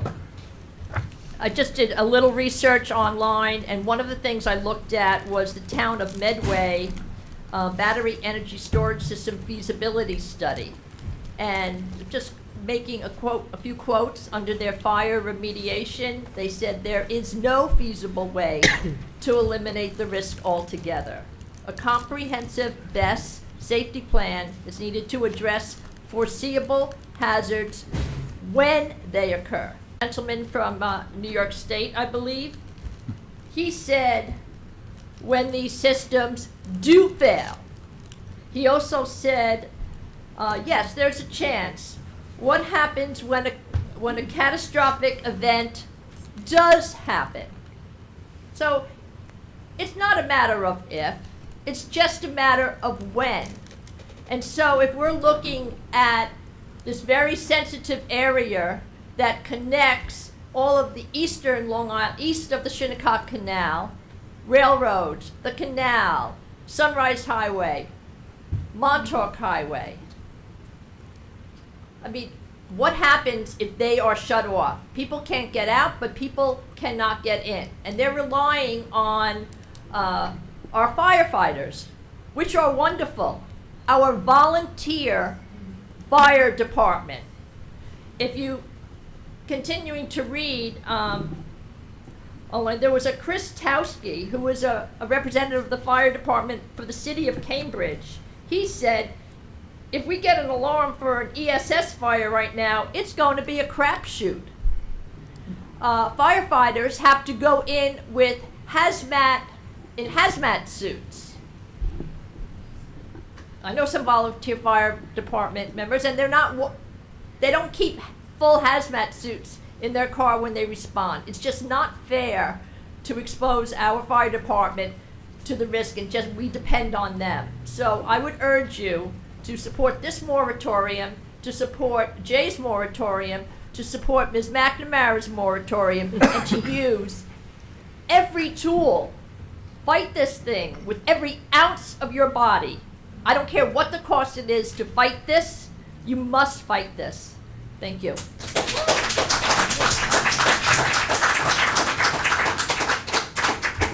Next up Josh Balakis. is Josh. Right, Josh, you're followed by Peggy Parker. Okay, my name is Josh Balakis. I reside at 259 East Montauk Highway, known as the Hampton Maid. Been in business for 64 years now.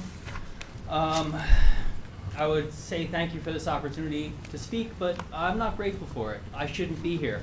I should be at work, maintaining my business. My other 75 employees would like to be here to speak today too, but like most people on a Tuesday at 1 o'clock, they had to work. I think this whole project has been tried to be slipped underneath the rug, underneath the watchful eyes of everyone in the community. No one's been aware of it. It's totally atrocious. This spot of Long Island is where traffic backs up every day for the trade parade. Montauk Highway, North Highway, everybody zippers together, because that's the only way you're going to get into the line of traffic. Now, if this thing catches fire, there is some type of catastrophic event, nothing's going to move, nothing. There was a fatality in East Quogue 2 meetings ago, that same day. No traffic moved until about noon. I had employees took 3 hours to get to work from Mattatuck. That was in East Quogue, because somebody died on the side of the road. What happens when this thing catches fire? What happens? We're all But, done. Thanks for the opportunity.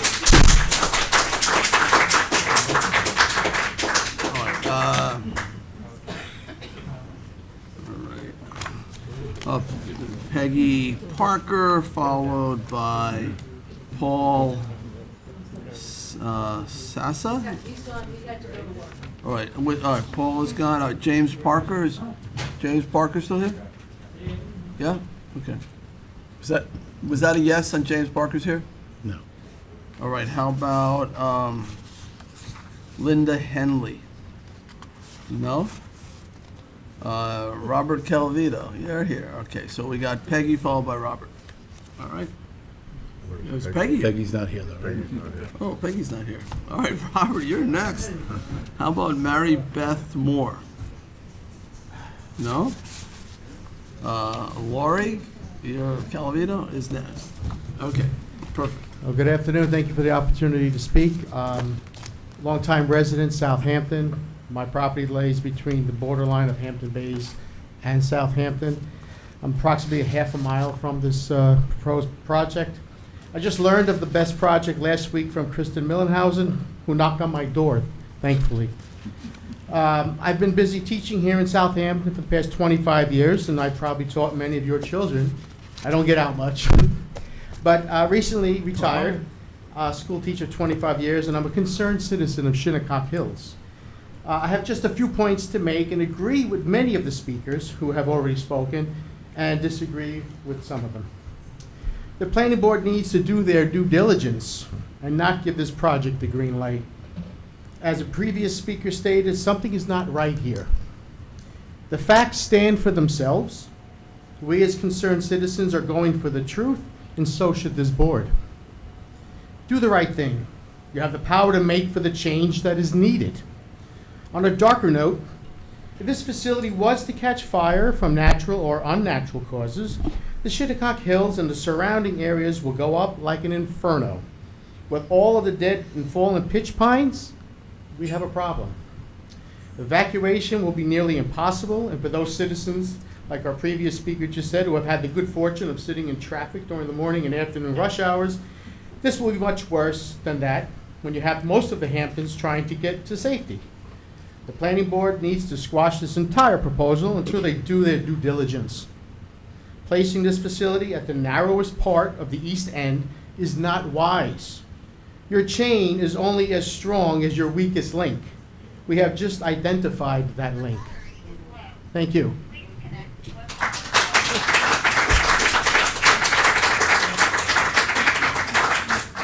Do we need to plug you in, Marion? Mary's battery is low, but it's not. Her battery energy storage is running. Yeah. All right. So we got Lori Calavito. How about Frank Graves? Frank here? Frank Graves? No. All right. How about Jean Lambergson? Jean Lambergson. All right. How about Arthur Wasatsky? No. How about Evan Mason? All right, we got one. All right, so we got Lori will be followed by Evan. Lori Colavito, and following what my husband Robert just articulated, starting with Rome Arnold's very articulate comment about all of the safety issues of this facility, I add my voice to all who have spoken against it. As my husband just said, we are newly retired school teachers who, throughout our careers at SES, right over there, and SIS, right down the road, have dedicated our best thought, have invested in our future generations that live here. That phrase, future generations, isn't a meaningless thing to us. And what this is about is the immediacy of the health of ourselves, but also our future generations. And how much weight do we really want to give to that? What do we want to leave our community as? If this project was on Gin Lane, it simply would not fly. And the powers that would be in those homes would be all over this. And this proposal would simply be dead on arrival. Let us not fool ourselves about how money talks. What do individual people, families in the immediate community near the best development, whose lives are just as valuable as those in other areas, deserve? What kind of future quality of life do they deserve? BESS is bad business for all of us, potentially devastating to the east end of Long Island. Think about it. If you lived in the immediate area of this in Hampton Bays or in Shinnecock Hills, would you be standing now where I am, expressing your outrage about this potentially dangerous situation? Thank you. All right, so Evan is followed by Bob DeLuca. I saw Bob, I think he is still here. Hi, my name is Evan Mason. First of all, I want to applaud you guys for being patient. It's a thankless task. Anyway, I am a resident of Southampton, the town of Southampton. I'm on the Sustainability Committee, but I'm here today to speak. I'm on the board of the New York League of Conservation Voters. I'm on the state board, and I just wanted to give a few short comments. The NYLCV is an organization that promotes long-term investment in action to improve the natural environment. This includes supporting environmentally friendly energy transitions for Long Island communities. With the urgent threat of climate change, it's crucial to build energy infrastructure that remains reliable for its residents. NYLCV believes that the battery storage is practical and necessary solution for storing and using intermittent energy sources. Building out battery storage is critical for achieving mandates under the state's climate law of 70% renewable energy by 2030 and 100% clean energy by 2040. Battery storage allows us to benefit from green energy even when the wind is not blowing and the sun is not shining. By implementing the battery energy storage systems, Long Island's energy systems will become more resilient and stabilize the power grid during weather-related emergency for all of us. BESSes will help serve the community during excessive heat days, assist in replacing dirty peaker plants on the East End, support offshore wind transition, and benefit solar transitions. But these benefits will not be realized if storage systems are not properly sited near the source of energy creation. Utilizing green energy with the best system on Long Island has many benefits, and the greatest risk lies in not building the energy grid of the future, and many communities across Long Island will need to build these facilities somewhere. NYLCV recognizes that there are concerns around surrounding specific sites, but with proper safety precautions and noise mitigation efforts, these concerns can be comprehensively addressed, which we urge the developer to do following the guidelines of set forth by NYSERDA and taking note of lessons learned, which were referred to throughout the day. Long Island has made significant strides in improving the environment in recent years, but there's still so much work to do. NYLCV is committed to serving the people of Long Island and sees the implementation of BESS as the necessary next step, or one of the necessary 30 next seconds. steps. Thank you so much, and again, thank you so much for your patience. Thank you. Have you thought about the actual... Oh, excuse me. All right, so our next speaker is, hello. Excuse me, we're in the middle of a hearing. All right, and I'm not gonna, can't accost speakers here. Everybody's entitled to their position. I'm not gonna let them attack you or you accost them, either way. So Mr. DeLuca is up next, followed by Bonnie Doyle. Was Bonnie here still? Oh, yeah, there she is. Okay, perfect. Thanks. Good afternoon, Mr. Supervisor, members of the board. My name is Bob DeLuca, and I serve as president of Group for the East End. I'm here today to support a moratorium on the BESS facilities, and I have a couple of comments. I want to talk more as a planner. I know very little about electrical energy. But as a planner, I mean, what I see happening here is I know that the town went forward, and I think in good faith, to try to adopt a code that would deal with this issue. And I think best facilities are coming, and I think they're probably important and necessary in terms of the energy mix. 2020 was a year like one we haven't had in a very long time, right? So December of 2020 is when this thing goes to public hearing. We missed it. Nobody came except I think maybe one of the people that proposed one of these things. So it got adopted. And now what happens is you start to see these things showing up, and we're just kind of out of sequence. Normally, this would have taken place during the discussion over those code amendments. And I think that discussion is still healthy, and I think it's important. And I think the moratorium allows you to tap the brakes, give people an opportunity to share what's on their mind, talk about their communities. You get a chance to go back and take a look at the zoning code that you have. And at the end of the day, you know, it's going to be what it's going to be, up to you. But ultimately, the public has the opportunity to have an opinion about this, have a voice in the decision-making. And at the end of the day, wherever the town comes down, there's been, you know, good process. And we really believe that best policy comes out of that kind of process. And so I hope you'll do that. Just a couple of add-ons here. One, I think you have to include everybody in this, and the problem is that if somebody gets to go and somebody doesn't get to go, you're opening up all kinds of opportunities for litigation and who got special treatment and who didn't. So to the extent you suspend review with the planning board on the applications that are moving forward, I think, again, I don't know that any of those could get out of there in 3 to 6 months anyway, but do it so that everybody is treated uniformly. And I think, you know, 3 months is very ambitious. I used to work in government. You might need a little more time, and if you need it, you should probably take it. So I would encourage you to do that. And then finally, I just, you know, I think we just kind of ended up here as a fluke. It's kind of a weird thing. We never had 2020 before, and I think what you're hearing from people is to be expected and respected. I think the position that you're in is a respectable position in terms of trying to fix this thing. And I think ultimately what's really important here is that the planning board has reached out for help.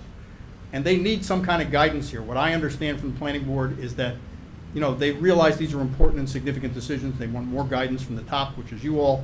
And to the extent you can provide that, and this little bit of extra time gets you there, so much the better. And that's all I got. I thank you very much for your time.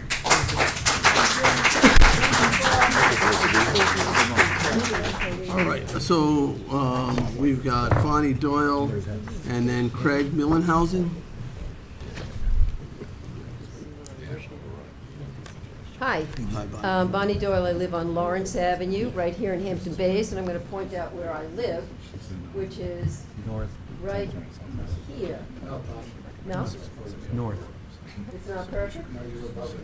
I'm above it. Okay, I'm here. 425 feet. Oh, more up here. Well, I'll tell you, it's just as bad up here as it is down there. Are you north of that's Sunrise Highway there? So All right, are you I'm north on of Lawrence Avenue. Yeah. Okay. You're up Okay, north. that's my home.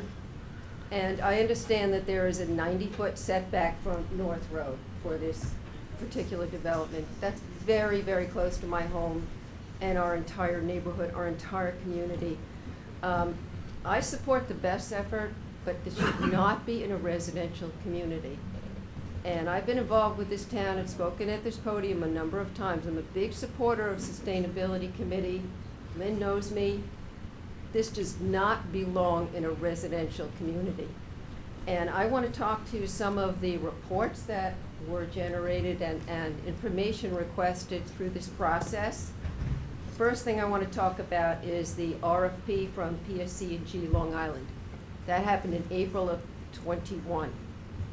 As you know, this community is considered a potential environmental justice area or disadvantaged area. We all know that now. We didn't know that before.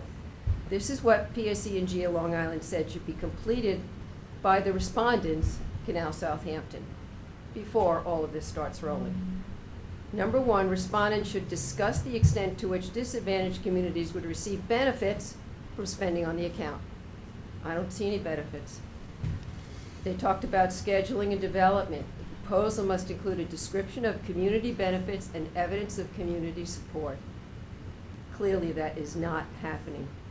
A community outreach plan, including a description of the community benefits and evidence of the community support. Again, and requires qualitative evaluation criteria, which includes environmental impacts and community acceptance, which included a plan for evidence of community support. The same theme over and over again. The people need to be alerted to this, and we clearly were not. The other document is Suffolk County's Division of Environmental and Planning Commission. This is what they say. Within a PEJA, quote, hard look at the environmental impact proposed development site is in order in the form of an expanded State Environmental Quality Review Act, a full environmental assessment form, and potentially an environmental impact statement. That's a lot of stuff that's been 30 ignored. seconds. In addition, this is a quote, a summary of environmental justice impact must be included in multiple language notices of the public hearing. As you can see, our Spanish-speaking community has only spoken once about this issue, and that's simply because the word's not out. It's barely out to those who are English speakers, let alone the Spanish-speaking community, who clearly will be impacted. This resolution has the special, and this is with regard to the resolution that we're talking about today. 3 minutes. 2023-857. This resolution has special exemption of the North Road BESS project because it's required of a facility over 600 megawatts, kilowatts, whatever it is. In the case of the exemptions of the town board shall consider the following: proximity to the canal. This is a site of historical significance as noted by the location and the sign that was put on that canal by this town. A residential neighborhood. We're enduring noise, potential fire, explosion, water, blah, blah, blah. No access to transportation given an incident of fire.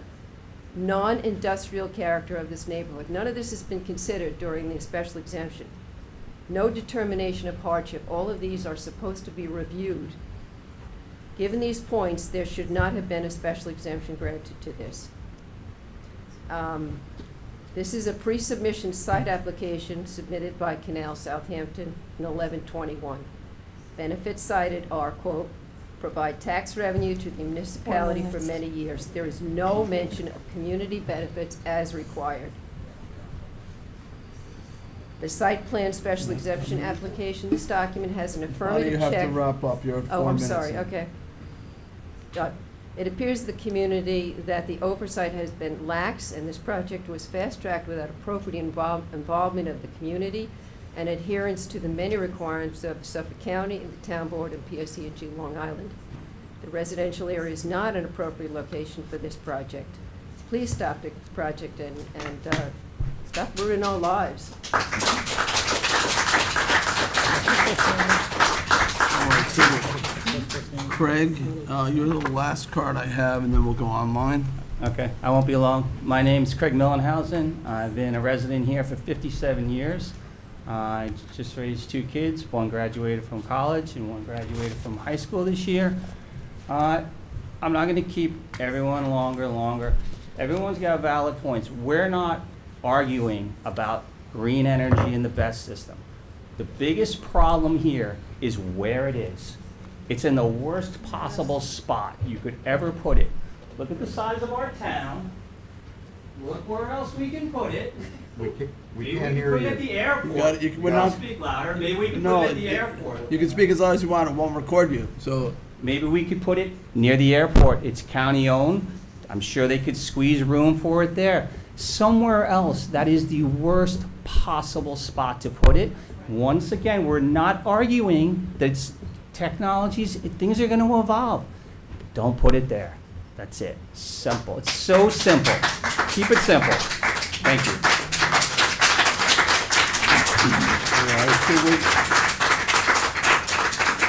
All right, we're going to switch to our online audience, so if you want to be heard at this public hearing on battery energy storage system moratorium, click the raise hand icon. I do see somebody, so if you could identify yourself.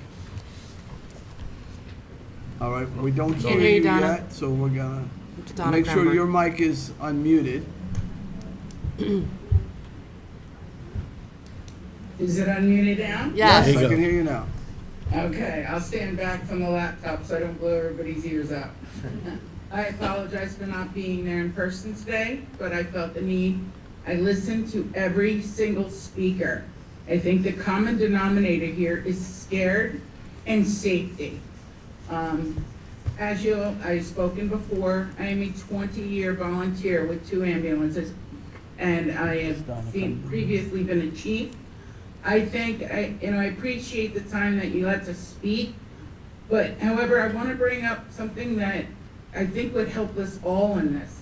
I think it's imperative about this moratorium because all of our volunteer, and I will repeat, volunteer firefighters and ambulances have not been apprised of all the dangers and concerns that a facility like this could bring. As many you may not know, we educate and train monthly, yearly, we recertify, we do as much as we can to bring all the safety that is necessary, not only to our own volunteers, but to the residents and the patients that call upon us. So I feel like a moratorium is necessary to reach out to all of the fire departments and ambulances, because God forbid, in a case of an emergency of a facility of this size, it's gonna involve a multi-agency response. Now that brings me to the location. We have a minor MVA on County Road 39. Traffic is affected for hours. We have been trying to train and expedite opening those roadways. I know this location it's not right. We won't be able to get our emergency personnel onto the site. After 20 years, we first came out with Ebola. We quickly learned and adapted, and we still responded. But it required training, it required knowledge. And I feel like a lot of these citizens, they have the right to be scared because the people who are supposed to be trained to help them don't even have the education on what to do. I'm happy, my husband is a safety officer of North Sea Fire Department. There has been no training, no talks, no anything. I listened to the speaker from New York City. Nobody in these fire departments, I can't speak for others except for North Sea. There hasn't been anything set up at the Suffolk County Fire Academy for a test fire to properly prepare the people that you're gonna call upon who are volunteer to come out and put out whatever the emergency may be. Maybe be a fire, maybe be toxins in the area, the evacuation zone. Just doing some brief research while I was listening, it requires, in a lithium battery fire, a half-a-mile radius of evacuation zone. Now that takes out your roadways, and I know a lot of speakers have spoken about that, so I don't want to be repetitive. But I am so strongly in support of a moratorium to give our volunteer agencies the chance to train, properly educate us, so that we could take care of the citizens of Southampton Town and others alike. We realize that the storage systems are inevitable. We just want the opportunity to be professionals that we are and provide the safety that these citizens deserve. When you call 911, you should have that same feeling that somebody is coming that knows what the heck they're doing. And if something were to happen at this facility without proper training, I'd be surprised if anybody signed on to the call. Because again, we're volunteers. But if you take away the fear, during COVID, when this was passed through, all of our frontline workers were out taking care of COVID patients. And we had to learn on the fly, but we did it. So with proper training and the allotted time and the dangers and the associated, you always have to plan for the worst. That way, when, God forbid, an actual emergency comes, we can do the best job we can to protect the citizens, the environment, and all the surrounding neighborhoods. So I think this is a Southampton town issue, and I really support a moratorium so that you can get on board with all the ambulances, all the fire departments, and really maybe put this in competent hands. Thank you.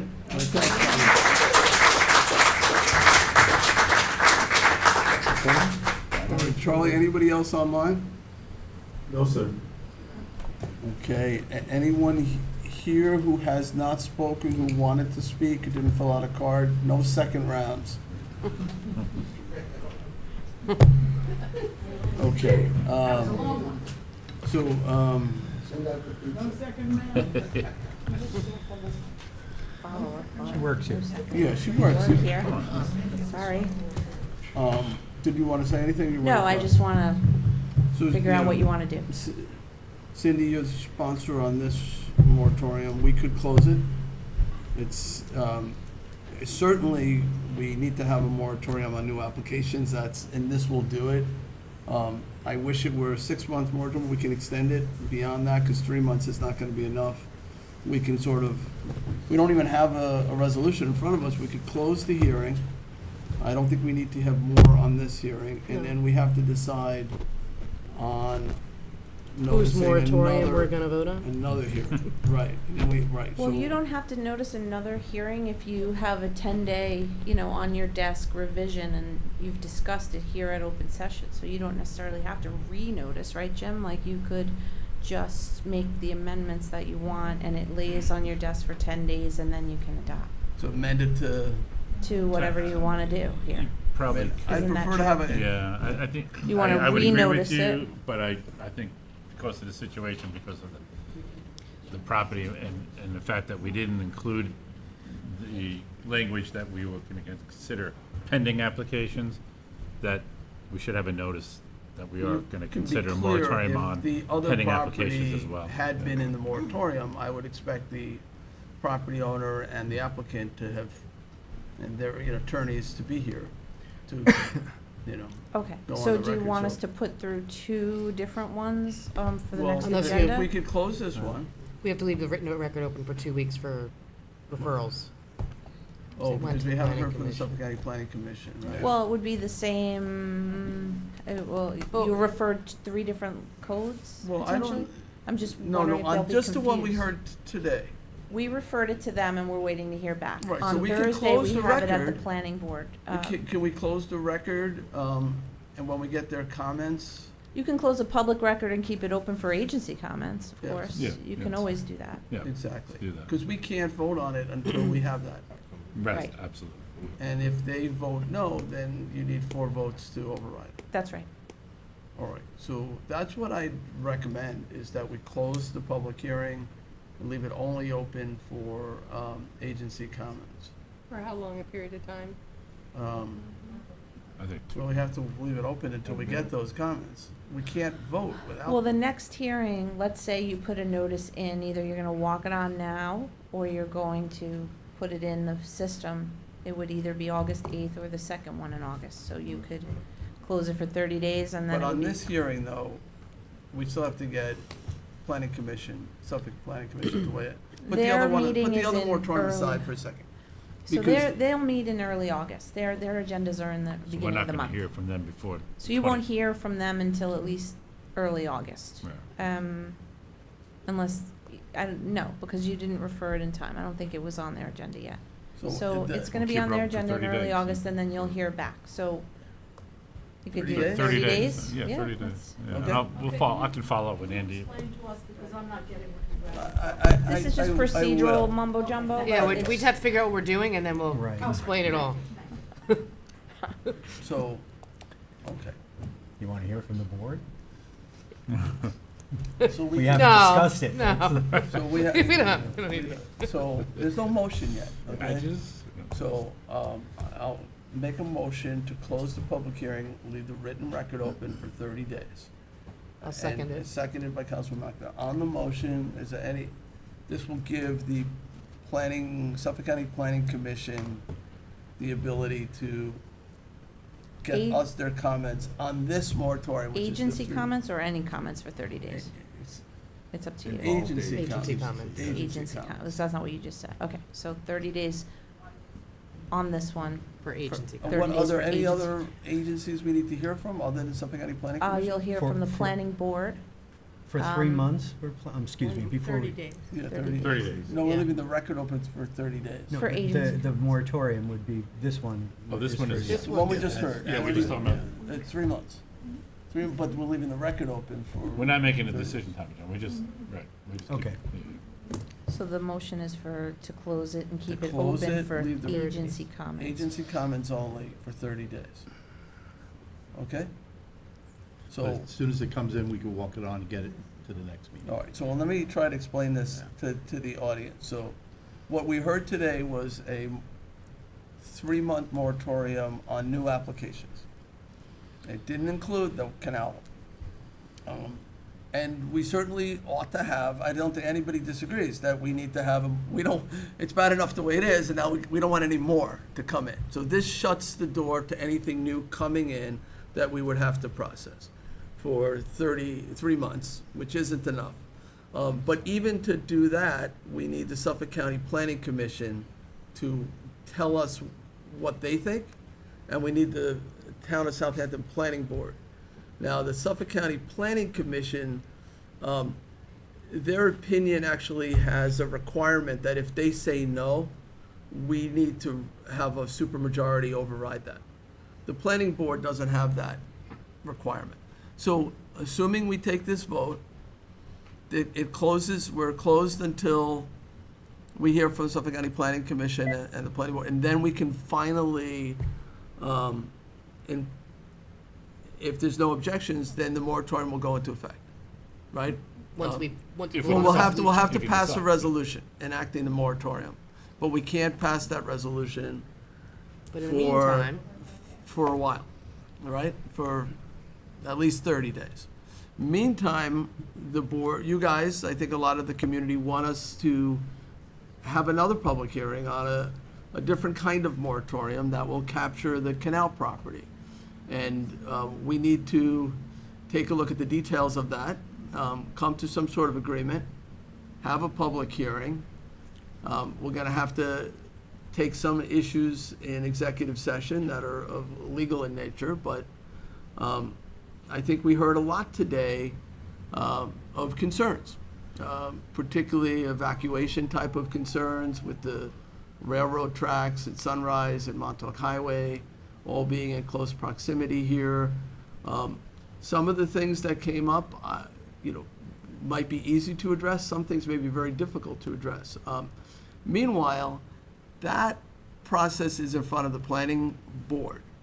And the planning board, I think, is poised to revisit their secret, whether they do or not. SECRA is the State Environmental Quality Review Act. If they require an environmental impacts study, you don't have to worry about the moratorium, because it's many months where they will be spending getting the answers to all of these questions.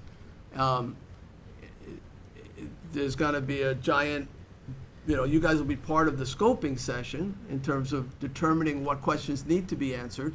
Those questions all have to be answered, and if they can't be answered, the planning board can just simply deny the project.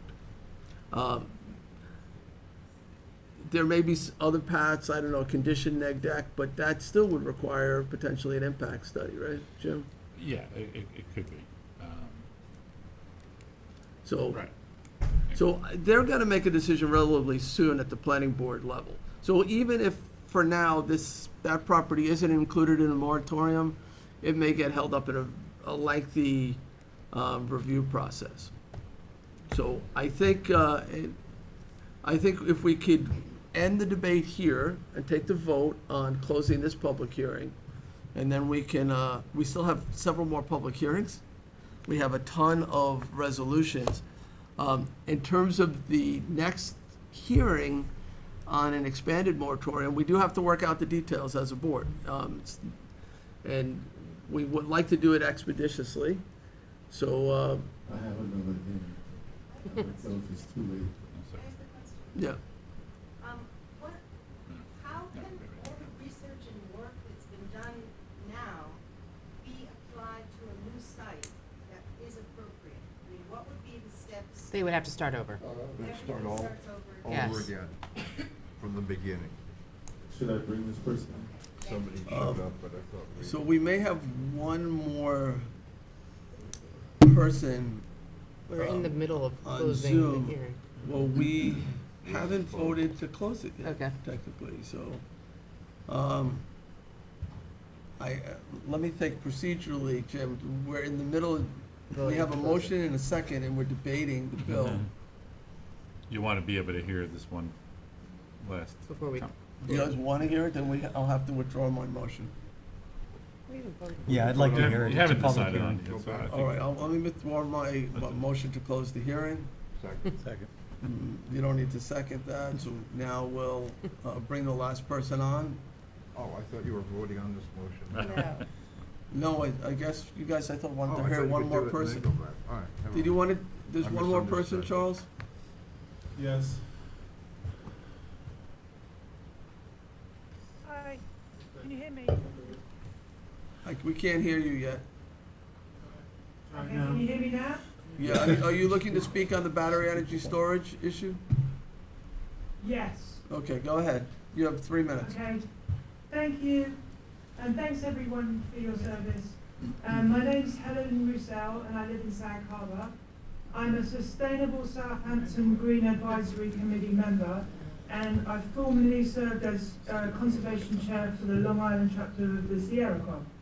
In 2016, I worked with a range of New York State environmental and conservation organisations and Assembly member Fred Thiel to develop a resolution called Dragonfly Day, and this was for public education on the vital role of wetlands, including the value of wetlands environmental services and what we can do to preserve and expand them further. I'm also a web designer and subcontractor working for Keep Power Long Island, assisting with the town's energy efficiency public online education program. As the mother of 3 teenage children, I'm mindful of the power of digital communications and the speed at which social media can spread disinformation. The petition being circulated on the internet about BESS, battery energy storage systems, is loaded with opinions and statements that have no basis in fact. In the interest of time, I'm just going to make one reference from the petition. BESS lithium battery facilities are known to have fire risks. And I just want to say that it's really important to research these things properly, because all lithium batteries aren't the same. The lithium iron phosphate battery chemistry in the BESS proposed at the canal, should it possibly catch fire, would burn at a very low temperature, and its modules can be cooled down with water. This information is in the application and supported by rigorous laboratory testing. And I think what people were referring to in all that stuff on the internet is the very early 19th century technology, which is still around, which is used in, cars and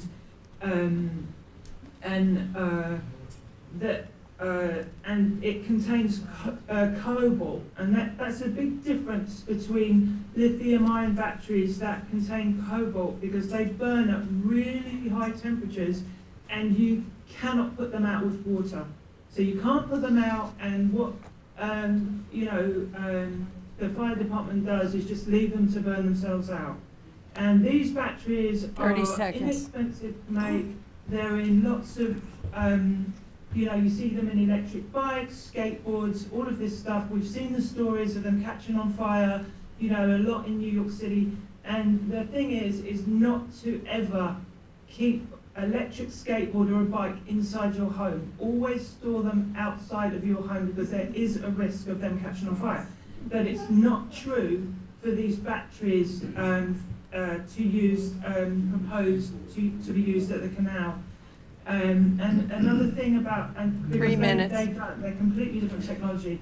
And according to Market Watch, the global battery energy storage systems market size reached $3.9 billion in 2022, and is expected to grow at a compound growth rate of 26% until 2030. One of the takeaways I hope anyone working in government watching the recording of this public hearing needs to pay attention to is the need for public education at the local level. For example, the aim of the work that I have done as a subcontractor is funded by NYSERDA grants. No grants, no public education, basically. Municipalities do not commit taxpayer dollars to educating the residents. You need to finish your comments. You're over your 3 minutes. Oh, sorry, okay. So we're saying that it's in the interest of everyone for more public education on this, because we've seen a lot of, misinformation about it. And I don't support, I just want to say I don't support a moratorium and recommend that whatever the path the town board chooses, that they do so based on facts and advice of experts. Thank you for the opportunity. Thank you. All right, thank you. That's it, Jim. All right. All right, again, I'll make a motion to close the public hearing and leave the written record open for 30 days for agency comment. Second. Second. Any more debate on that? Okay. All right, all in favor? Aye. Aye. Okay. We have other hearings, and we have lots of resolutions, so I know, before you go, I know you want to know what the next step is in terms of the canal property, and I put together a moratorium. Cindy has a moratorium. We have to look at the two of them and see what the differences are. Also, we have to confer with council. If we put a notice of public hearing on the 25th, is that enough time to have a public hearing on the 8th? Yes. No. I think we'd You have need to to have. have 10 days in the paper, and it doesn't appear in the paper until the next Thursday. So you vote on it on a Tuesday, it But- doesn't get into the paper I until. believe So we either- plan to Unless we use use a different- Newsday. We plan to use Newsday. This, so Oh, it's if gonna you be use a little bit Newsday, then you're different, fine. yes. I'm And it sorry, I should thought you be- meant the press. Depending on when we get to them, it'll be either starting to be advertised on Thursday or Friday. Okay. Yes, if you use Like- Newsday, you're good. Sorry. So what's that? I wasn't Yes. aware that you were gonna use Yeah, it dep- Newsday. I was going by the press. So we're okay, we can have it in the next hearing packet, is that what you're saying? Yes. We can have it. Well, it depends on when you're scheduling the So we have a hearing. work session Thursday, we could try to reconcile the differences and come up with a plan, and then we could put it on the next town board meeting. Notice for August Public 8th. hearing on Set a August public 8th. hearing on the 25th August- or the 8th, Right, possibly. okay, so, No, we're not adopting anything at the work session. I want to say thank you, Estelle. You listened for the first time. first time. I can't. What happens when the Do battery the right dies? about it. Forgive me, I can't get myself up. And I didn't plug it in there. It happened once in church. Battery alert! It's a perfect meeting for it. We did that earlier. Okay, thank you. All right, get home safely, everyone. We only have 6 more public hearings. All right. Thanks, Bill, thanks for the information, it's helpful. Mics are hot. Well, we're gonna discuss it at the work session. I forgot to mention we added something to our list. Janice is the one that takes the brunt of it all. Town board. Let it be with He's Town coming in. board. Bring out a, like, Okay, Excuse me, I forgot to mention that we have a resources page on our website. Everybody left by now, but I'm sorry. There is some resources there. if those who are exiting, please do so quietly. We have a long night ahead, we have other hearings and lots of resolutions, so. I think you need to understand the timeline for this. Kim researched it today with the advertisement. I don't think it's lining up with what you have in mind right now. Nothing is? Well, can you? we have to put them on the 22nd, so I think that'll work. No, not No, here. nobody's talking about the No, hearing no, on no. 20, we're No, talking no, about on the August 8th. 8th hearing. Setting a hearing for the 8th on the 25th, so. When are you gonna adopt 25th on the 25th? On the 25th, for the 8th. Do we have it in the 8th? So or- it's still not 10 days, so it would still have to go to Newsday? so I could either call a special meeting, or we could pick a date other than the 8th. Yeah, it could be the 22nd. It's Or we not could much- make our Wednesday meeting as, or our Thursday work session a special meeting. We could make a special meeting Mhm. on Thursday, yeah, Yeah. that doesn't give us a lot of time. So why don't we just, if we can use Newsday and we can get it in for the 8th, if we adopt it on the 25th? It would be the same situation, so with that, we need 2 days leave to get it into Newsday, you need 10 days before the hearing. Okay, the hearing doesn't have to be on the 8th, the hearing could be on the 22nd. 22nd, or whatever. Yeah. Yeah. Yeah, yeah. I think Right. that's fine. We Okay. we sort of want to see what the planning board's doing as well. Exactly. Gives us a little That bit gives of the time. planning commission time to Yeah, because you're not gonna. to review the new only meet the moratorium first part proposal. of the month. Yeah, Yeah. we should really give them the, I could all, if I need to Maybe call a by special Thursday. meeting next week, I can call a special meeting just for this, so we can do it on the 8th, if that's what, No. right? Okay. Janice, maybe hopefully by Thursday or Friday, we can send them whatever we Oh, I see agree what you on. mean. If we agree on something, this. On the this- new moratorium, we can Thursday, send we it to can Andy. call a special meeting for next Thursday. week, Thursday. like Wednesday, and we Or can adopt the Thursday at resolution. our work session. Yes. Or Tuesday. Can Well, you keep whatever. it on the Thursday? Because we have other things. Yeah. So, but Scheduled. there's lots of Do it at our ways. work session. Yes, Thursday. we need to It's discuss better it, to and do we it need right an than executive fast. session. as Okay. Get well. passed tomorrow. Okay, so, all good, so, Madam Clerk, would you read the fourth public hearing notice? I cer- The 5th, I'll read the 5th. Oh, sorry, You fifth. don't want to do the 4th Yeah, again. don't do the fourth again. Okay, public hearing number 5, to consider a local law amending Chapter 244, Transfer of Development Rights Certificate Program to acknowledge the inclusion of sanitary flow credits. Okay. We're doing 5, 6, and 7. 3 of them together. You want to read? Absolutely. Read all three. Public hearing number 6, 7, 6, 8, to 9, consider a 10 local together. law amending Chapter 330-7, acknowledging transfer of sanitary flow credits. Public hearing number 7, to consider a local law amending Chapter 330-9, density incentive provision to acknowledge the inclusion of sanitary flow credits. All right, Any more? No, that's fine. Are you gonna tell us what the comments are in it Janice yet? Shearer, our Are you town serious? Planning and Development Administrator. will Yes, so we introduce did get this. the county letter, and we worked out a response that we sent to them. So we will take their comments and recommendations and amend what we've sent them. Again, just to remind you, this is to have our program for development rights certificates recognized by the county so that people don't have to go through a board of review process and end up in the same place. It's just so that they recognize our program that we've been doing for years and years. And in having this formal recognition, that we're saving people time to have to go to the Suffolk County Board of Review so we're like skipping a step, which saves people a lot of time. And the goal here is to allow people to use density, like sanitary credits to have their wet use, like a restaurant. And the county makes you transfer credits, and they go and they buy the credits, and, we give them development rights, and all this is to recognize our program through the county. So we're just working through the Tabling county for how long? comments, and once we have everything, we'll be able to bring it back for a notice of adoption. Okay, so we'll be able to So are we close this, or we have to leave it open? Well, we're leaving, you could do the same thing, close it and wait for agency, close the record to the public comment and leave for Well, we can agency find out if there's comments, and anybody that to would speak on it. make it much easier. That way you don't have to keeping it open. Okay, Thanks. all right, thank you, Janice. Or is there anyone from the public who wishes to be heard on this? I see none here. We'll go to our online audience. Is there anyone, Charles, on the internet looking to be heard at this fifth public hearing? No hands. All right, I'll make a motion to close the public hearing, but leave the record open 30 days for agency comment. Second. Seconded by Councilman Bouvier, all in favor? Aye. All You right. have to do them Just all said number individually. 5, so we're gonna do Six each what? one. Oh, okay, so, we? so that was number 5. Number 6, same motion, same second, same vote. Number Yes. 7, same motion, same Everyone second, needs to same vote, though. Yes. You can't say for All them. good. They need Aye. to say aye. Okay. Okay. And then All in favor? Number 6, all in favor? Aye. Okay. Number 7, all in favor? Aye. There's no motion for second, so don't worry about it. Okay. Okay, thank you.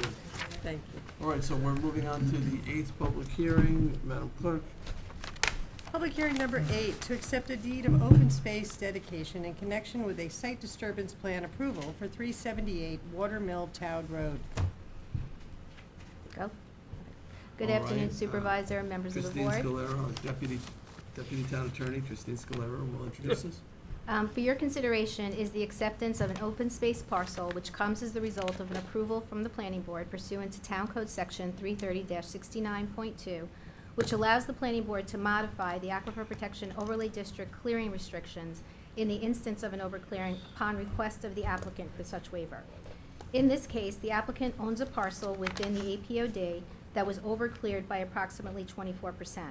Upon the applicant's request for a waiver of the clearing restrictions, the Planning Board approved such waiver upon the condition that the applicant provide a partial revegetation of the property coupled with the transfer of development rights from another parcel, the sending parcel, approximately 1,600 feet away, also within the APOD, and identified as Suffolk County Tax Map number 900, 63-4-34. I'll do this. Specifically, the planning board required a partial revegetation in the amount of approximately 7,690 square feet, coupled with the transfer of 10,236 square feet, or 60% of the development rights from the subject sending parcel. The revegetation plus the transfer of the 60% of development rights from the sending parcel will bring the property into compliance with the up to 15% clearing restriction allowed on the site.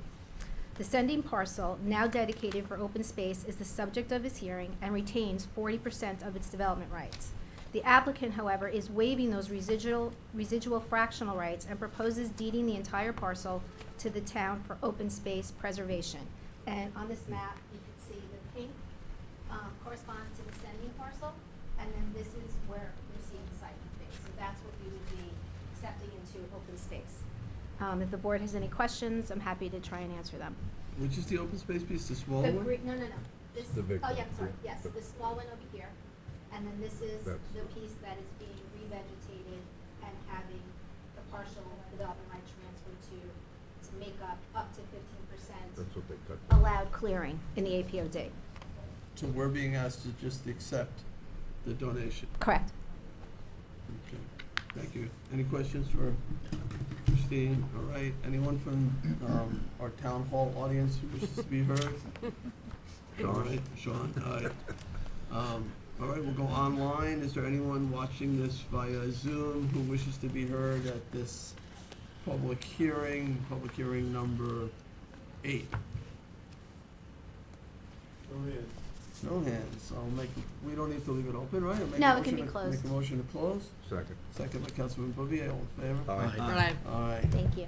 All right, that's closed. Thanks, We move on Christine. to the 9th public hearing. Madam Clerk?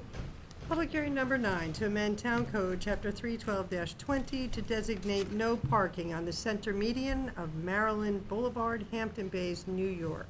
All right, Assistant Town Attorney Sean Cambridge will introduce this. Good evening, Mr. Supervisor. Just members of the town board. continuation. This is a continuation. We've had lots of participation from the community on this, and several suggestions, actually. I don't think, based on what everyone has articulated, that the parking is necessarily the issue. It's a bunch of new drivers with a bunch of commercial vehicles parking in the same area. I think that based on the comments and suggestions of members of the public, we could probably resolve this with the time. Be heard at the 10th public It's gonna be hearing. Donna.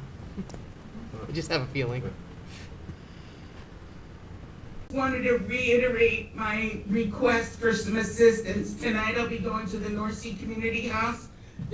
Second? Seconded by Councilman Martell, all in favor? Aye. Aye, approved. Town Board Resolution 866 of 2023. Aye. Aye, approved. 870 of 23, authorize town controller to hire Robert Road. Second. Seconded by Councilman Scavone, all in favor? Aye. Aye, approved. Town Board Resolution 875 of 2023, recall and amend TBR 2022-877. Second. Second. Seconded by Councilman McNamara, all in favor? Aye. Aye. Aye, approved. 880 of 23, amends 23 to 27 capital budget based on the debt. All right, all in favor? Aye. Aye. There was a motion and a second on that, right? Yes, there was. Okay. Traveling show. The authorization of cost reimbursement waiver for the Hampton Bays Fire Department Parade on August 2nd from 2023 to 6:30 PM to 9 PM. Formality, but we have to go through civil service. Chief Kiernan has been acting in his capacity for months now. He had some very big shoes to fill after we lost Chief Skrnicki and Wendy Zuckerman to senior office assistant position in human resources. Second. Seconded by Councilman McNamara, all in favor? Aye. Aye, approved. 892 of 23 is 23 part-time salaries. Second. Seconded by Councilman Bouvier, all in favor? Aye. Aye, approved. 64-6.5 penalties to increase the penalty for 164-6.4 hazardous accumulations. I drive this every day, and they cut back the vegetation there. and it's a big difference. They brought, that's what the problem was. Moved by Councilman Bouvier, any discussion, all in favor? Aye. Aye, approved. Also, I think on the 25th, It's on the Short 25th. title, long law. Town Board Resolution 9. who wishes to be a co-sponsor, all in favor? Aye. Aye. Approved, 4378. Oh, and congratulations, I should say, to Peter on that, and to Kara, the one before that. All right, 4378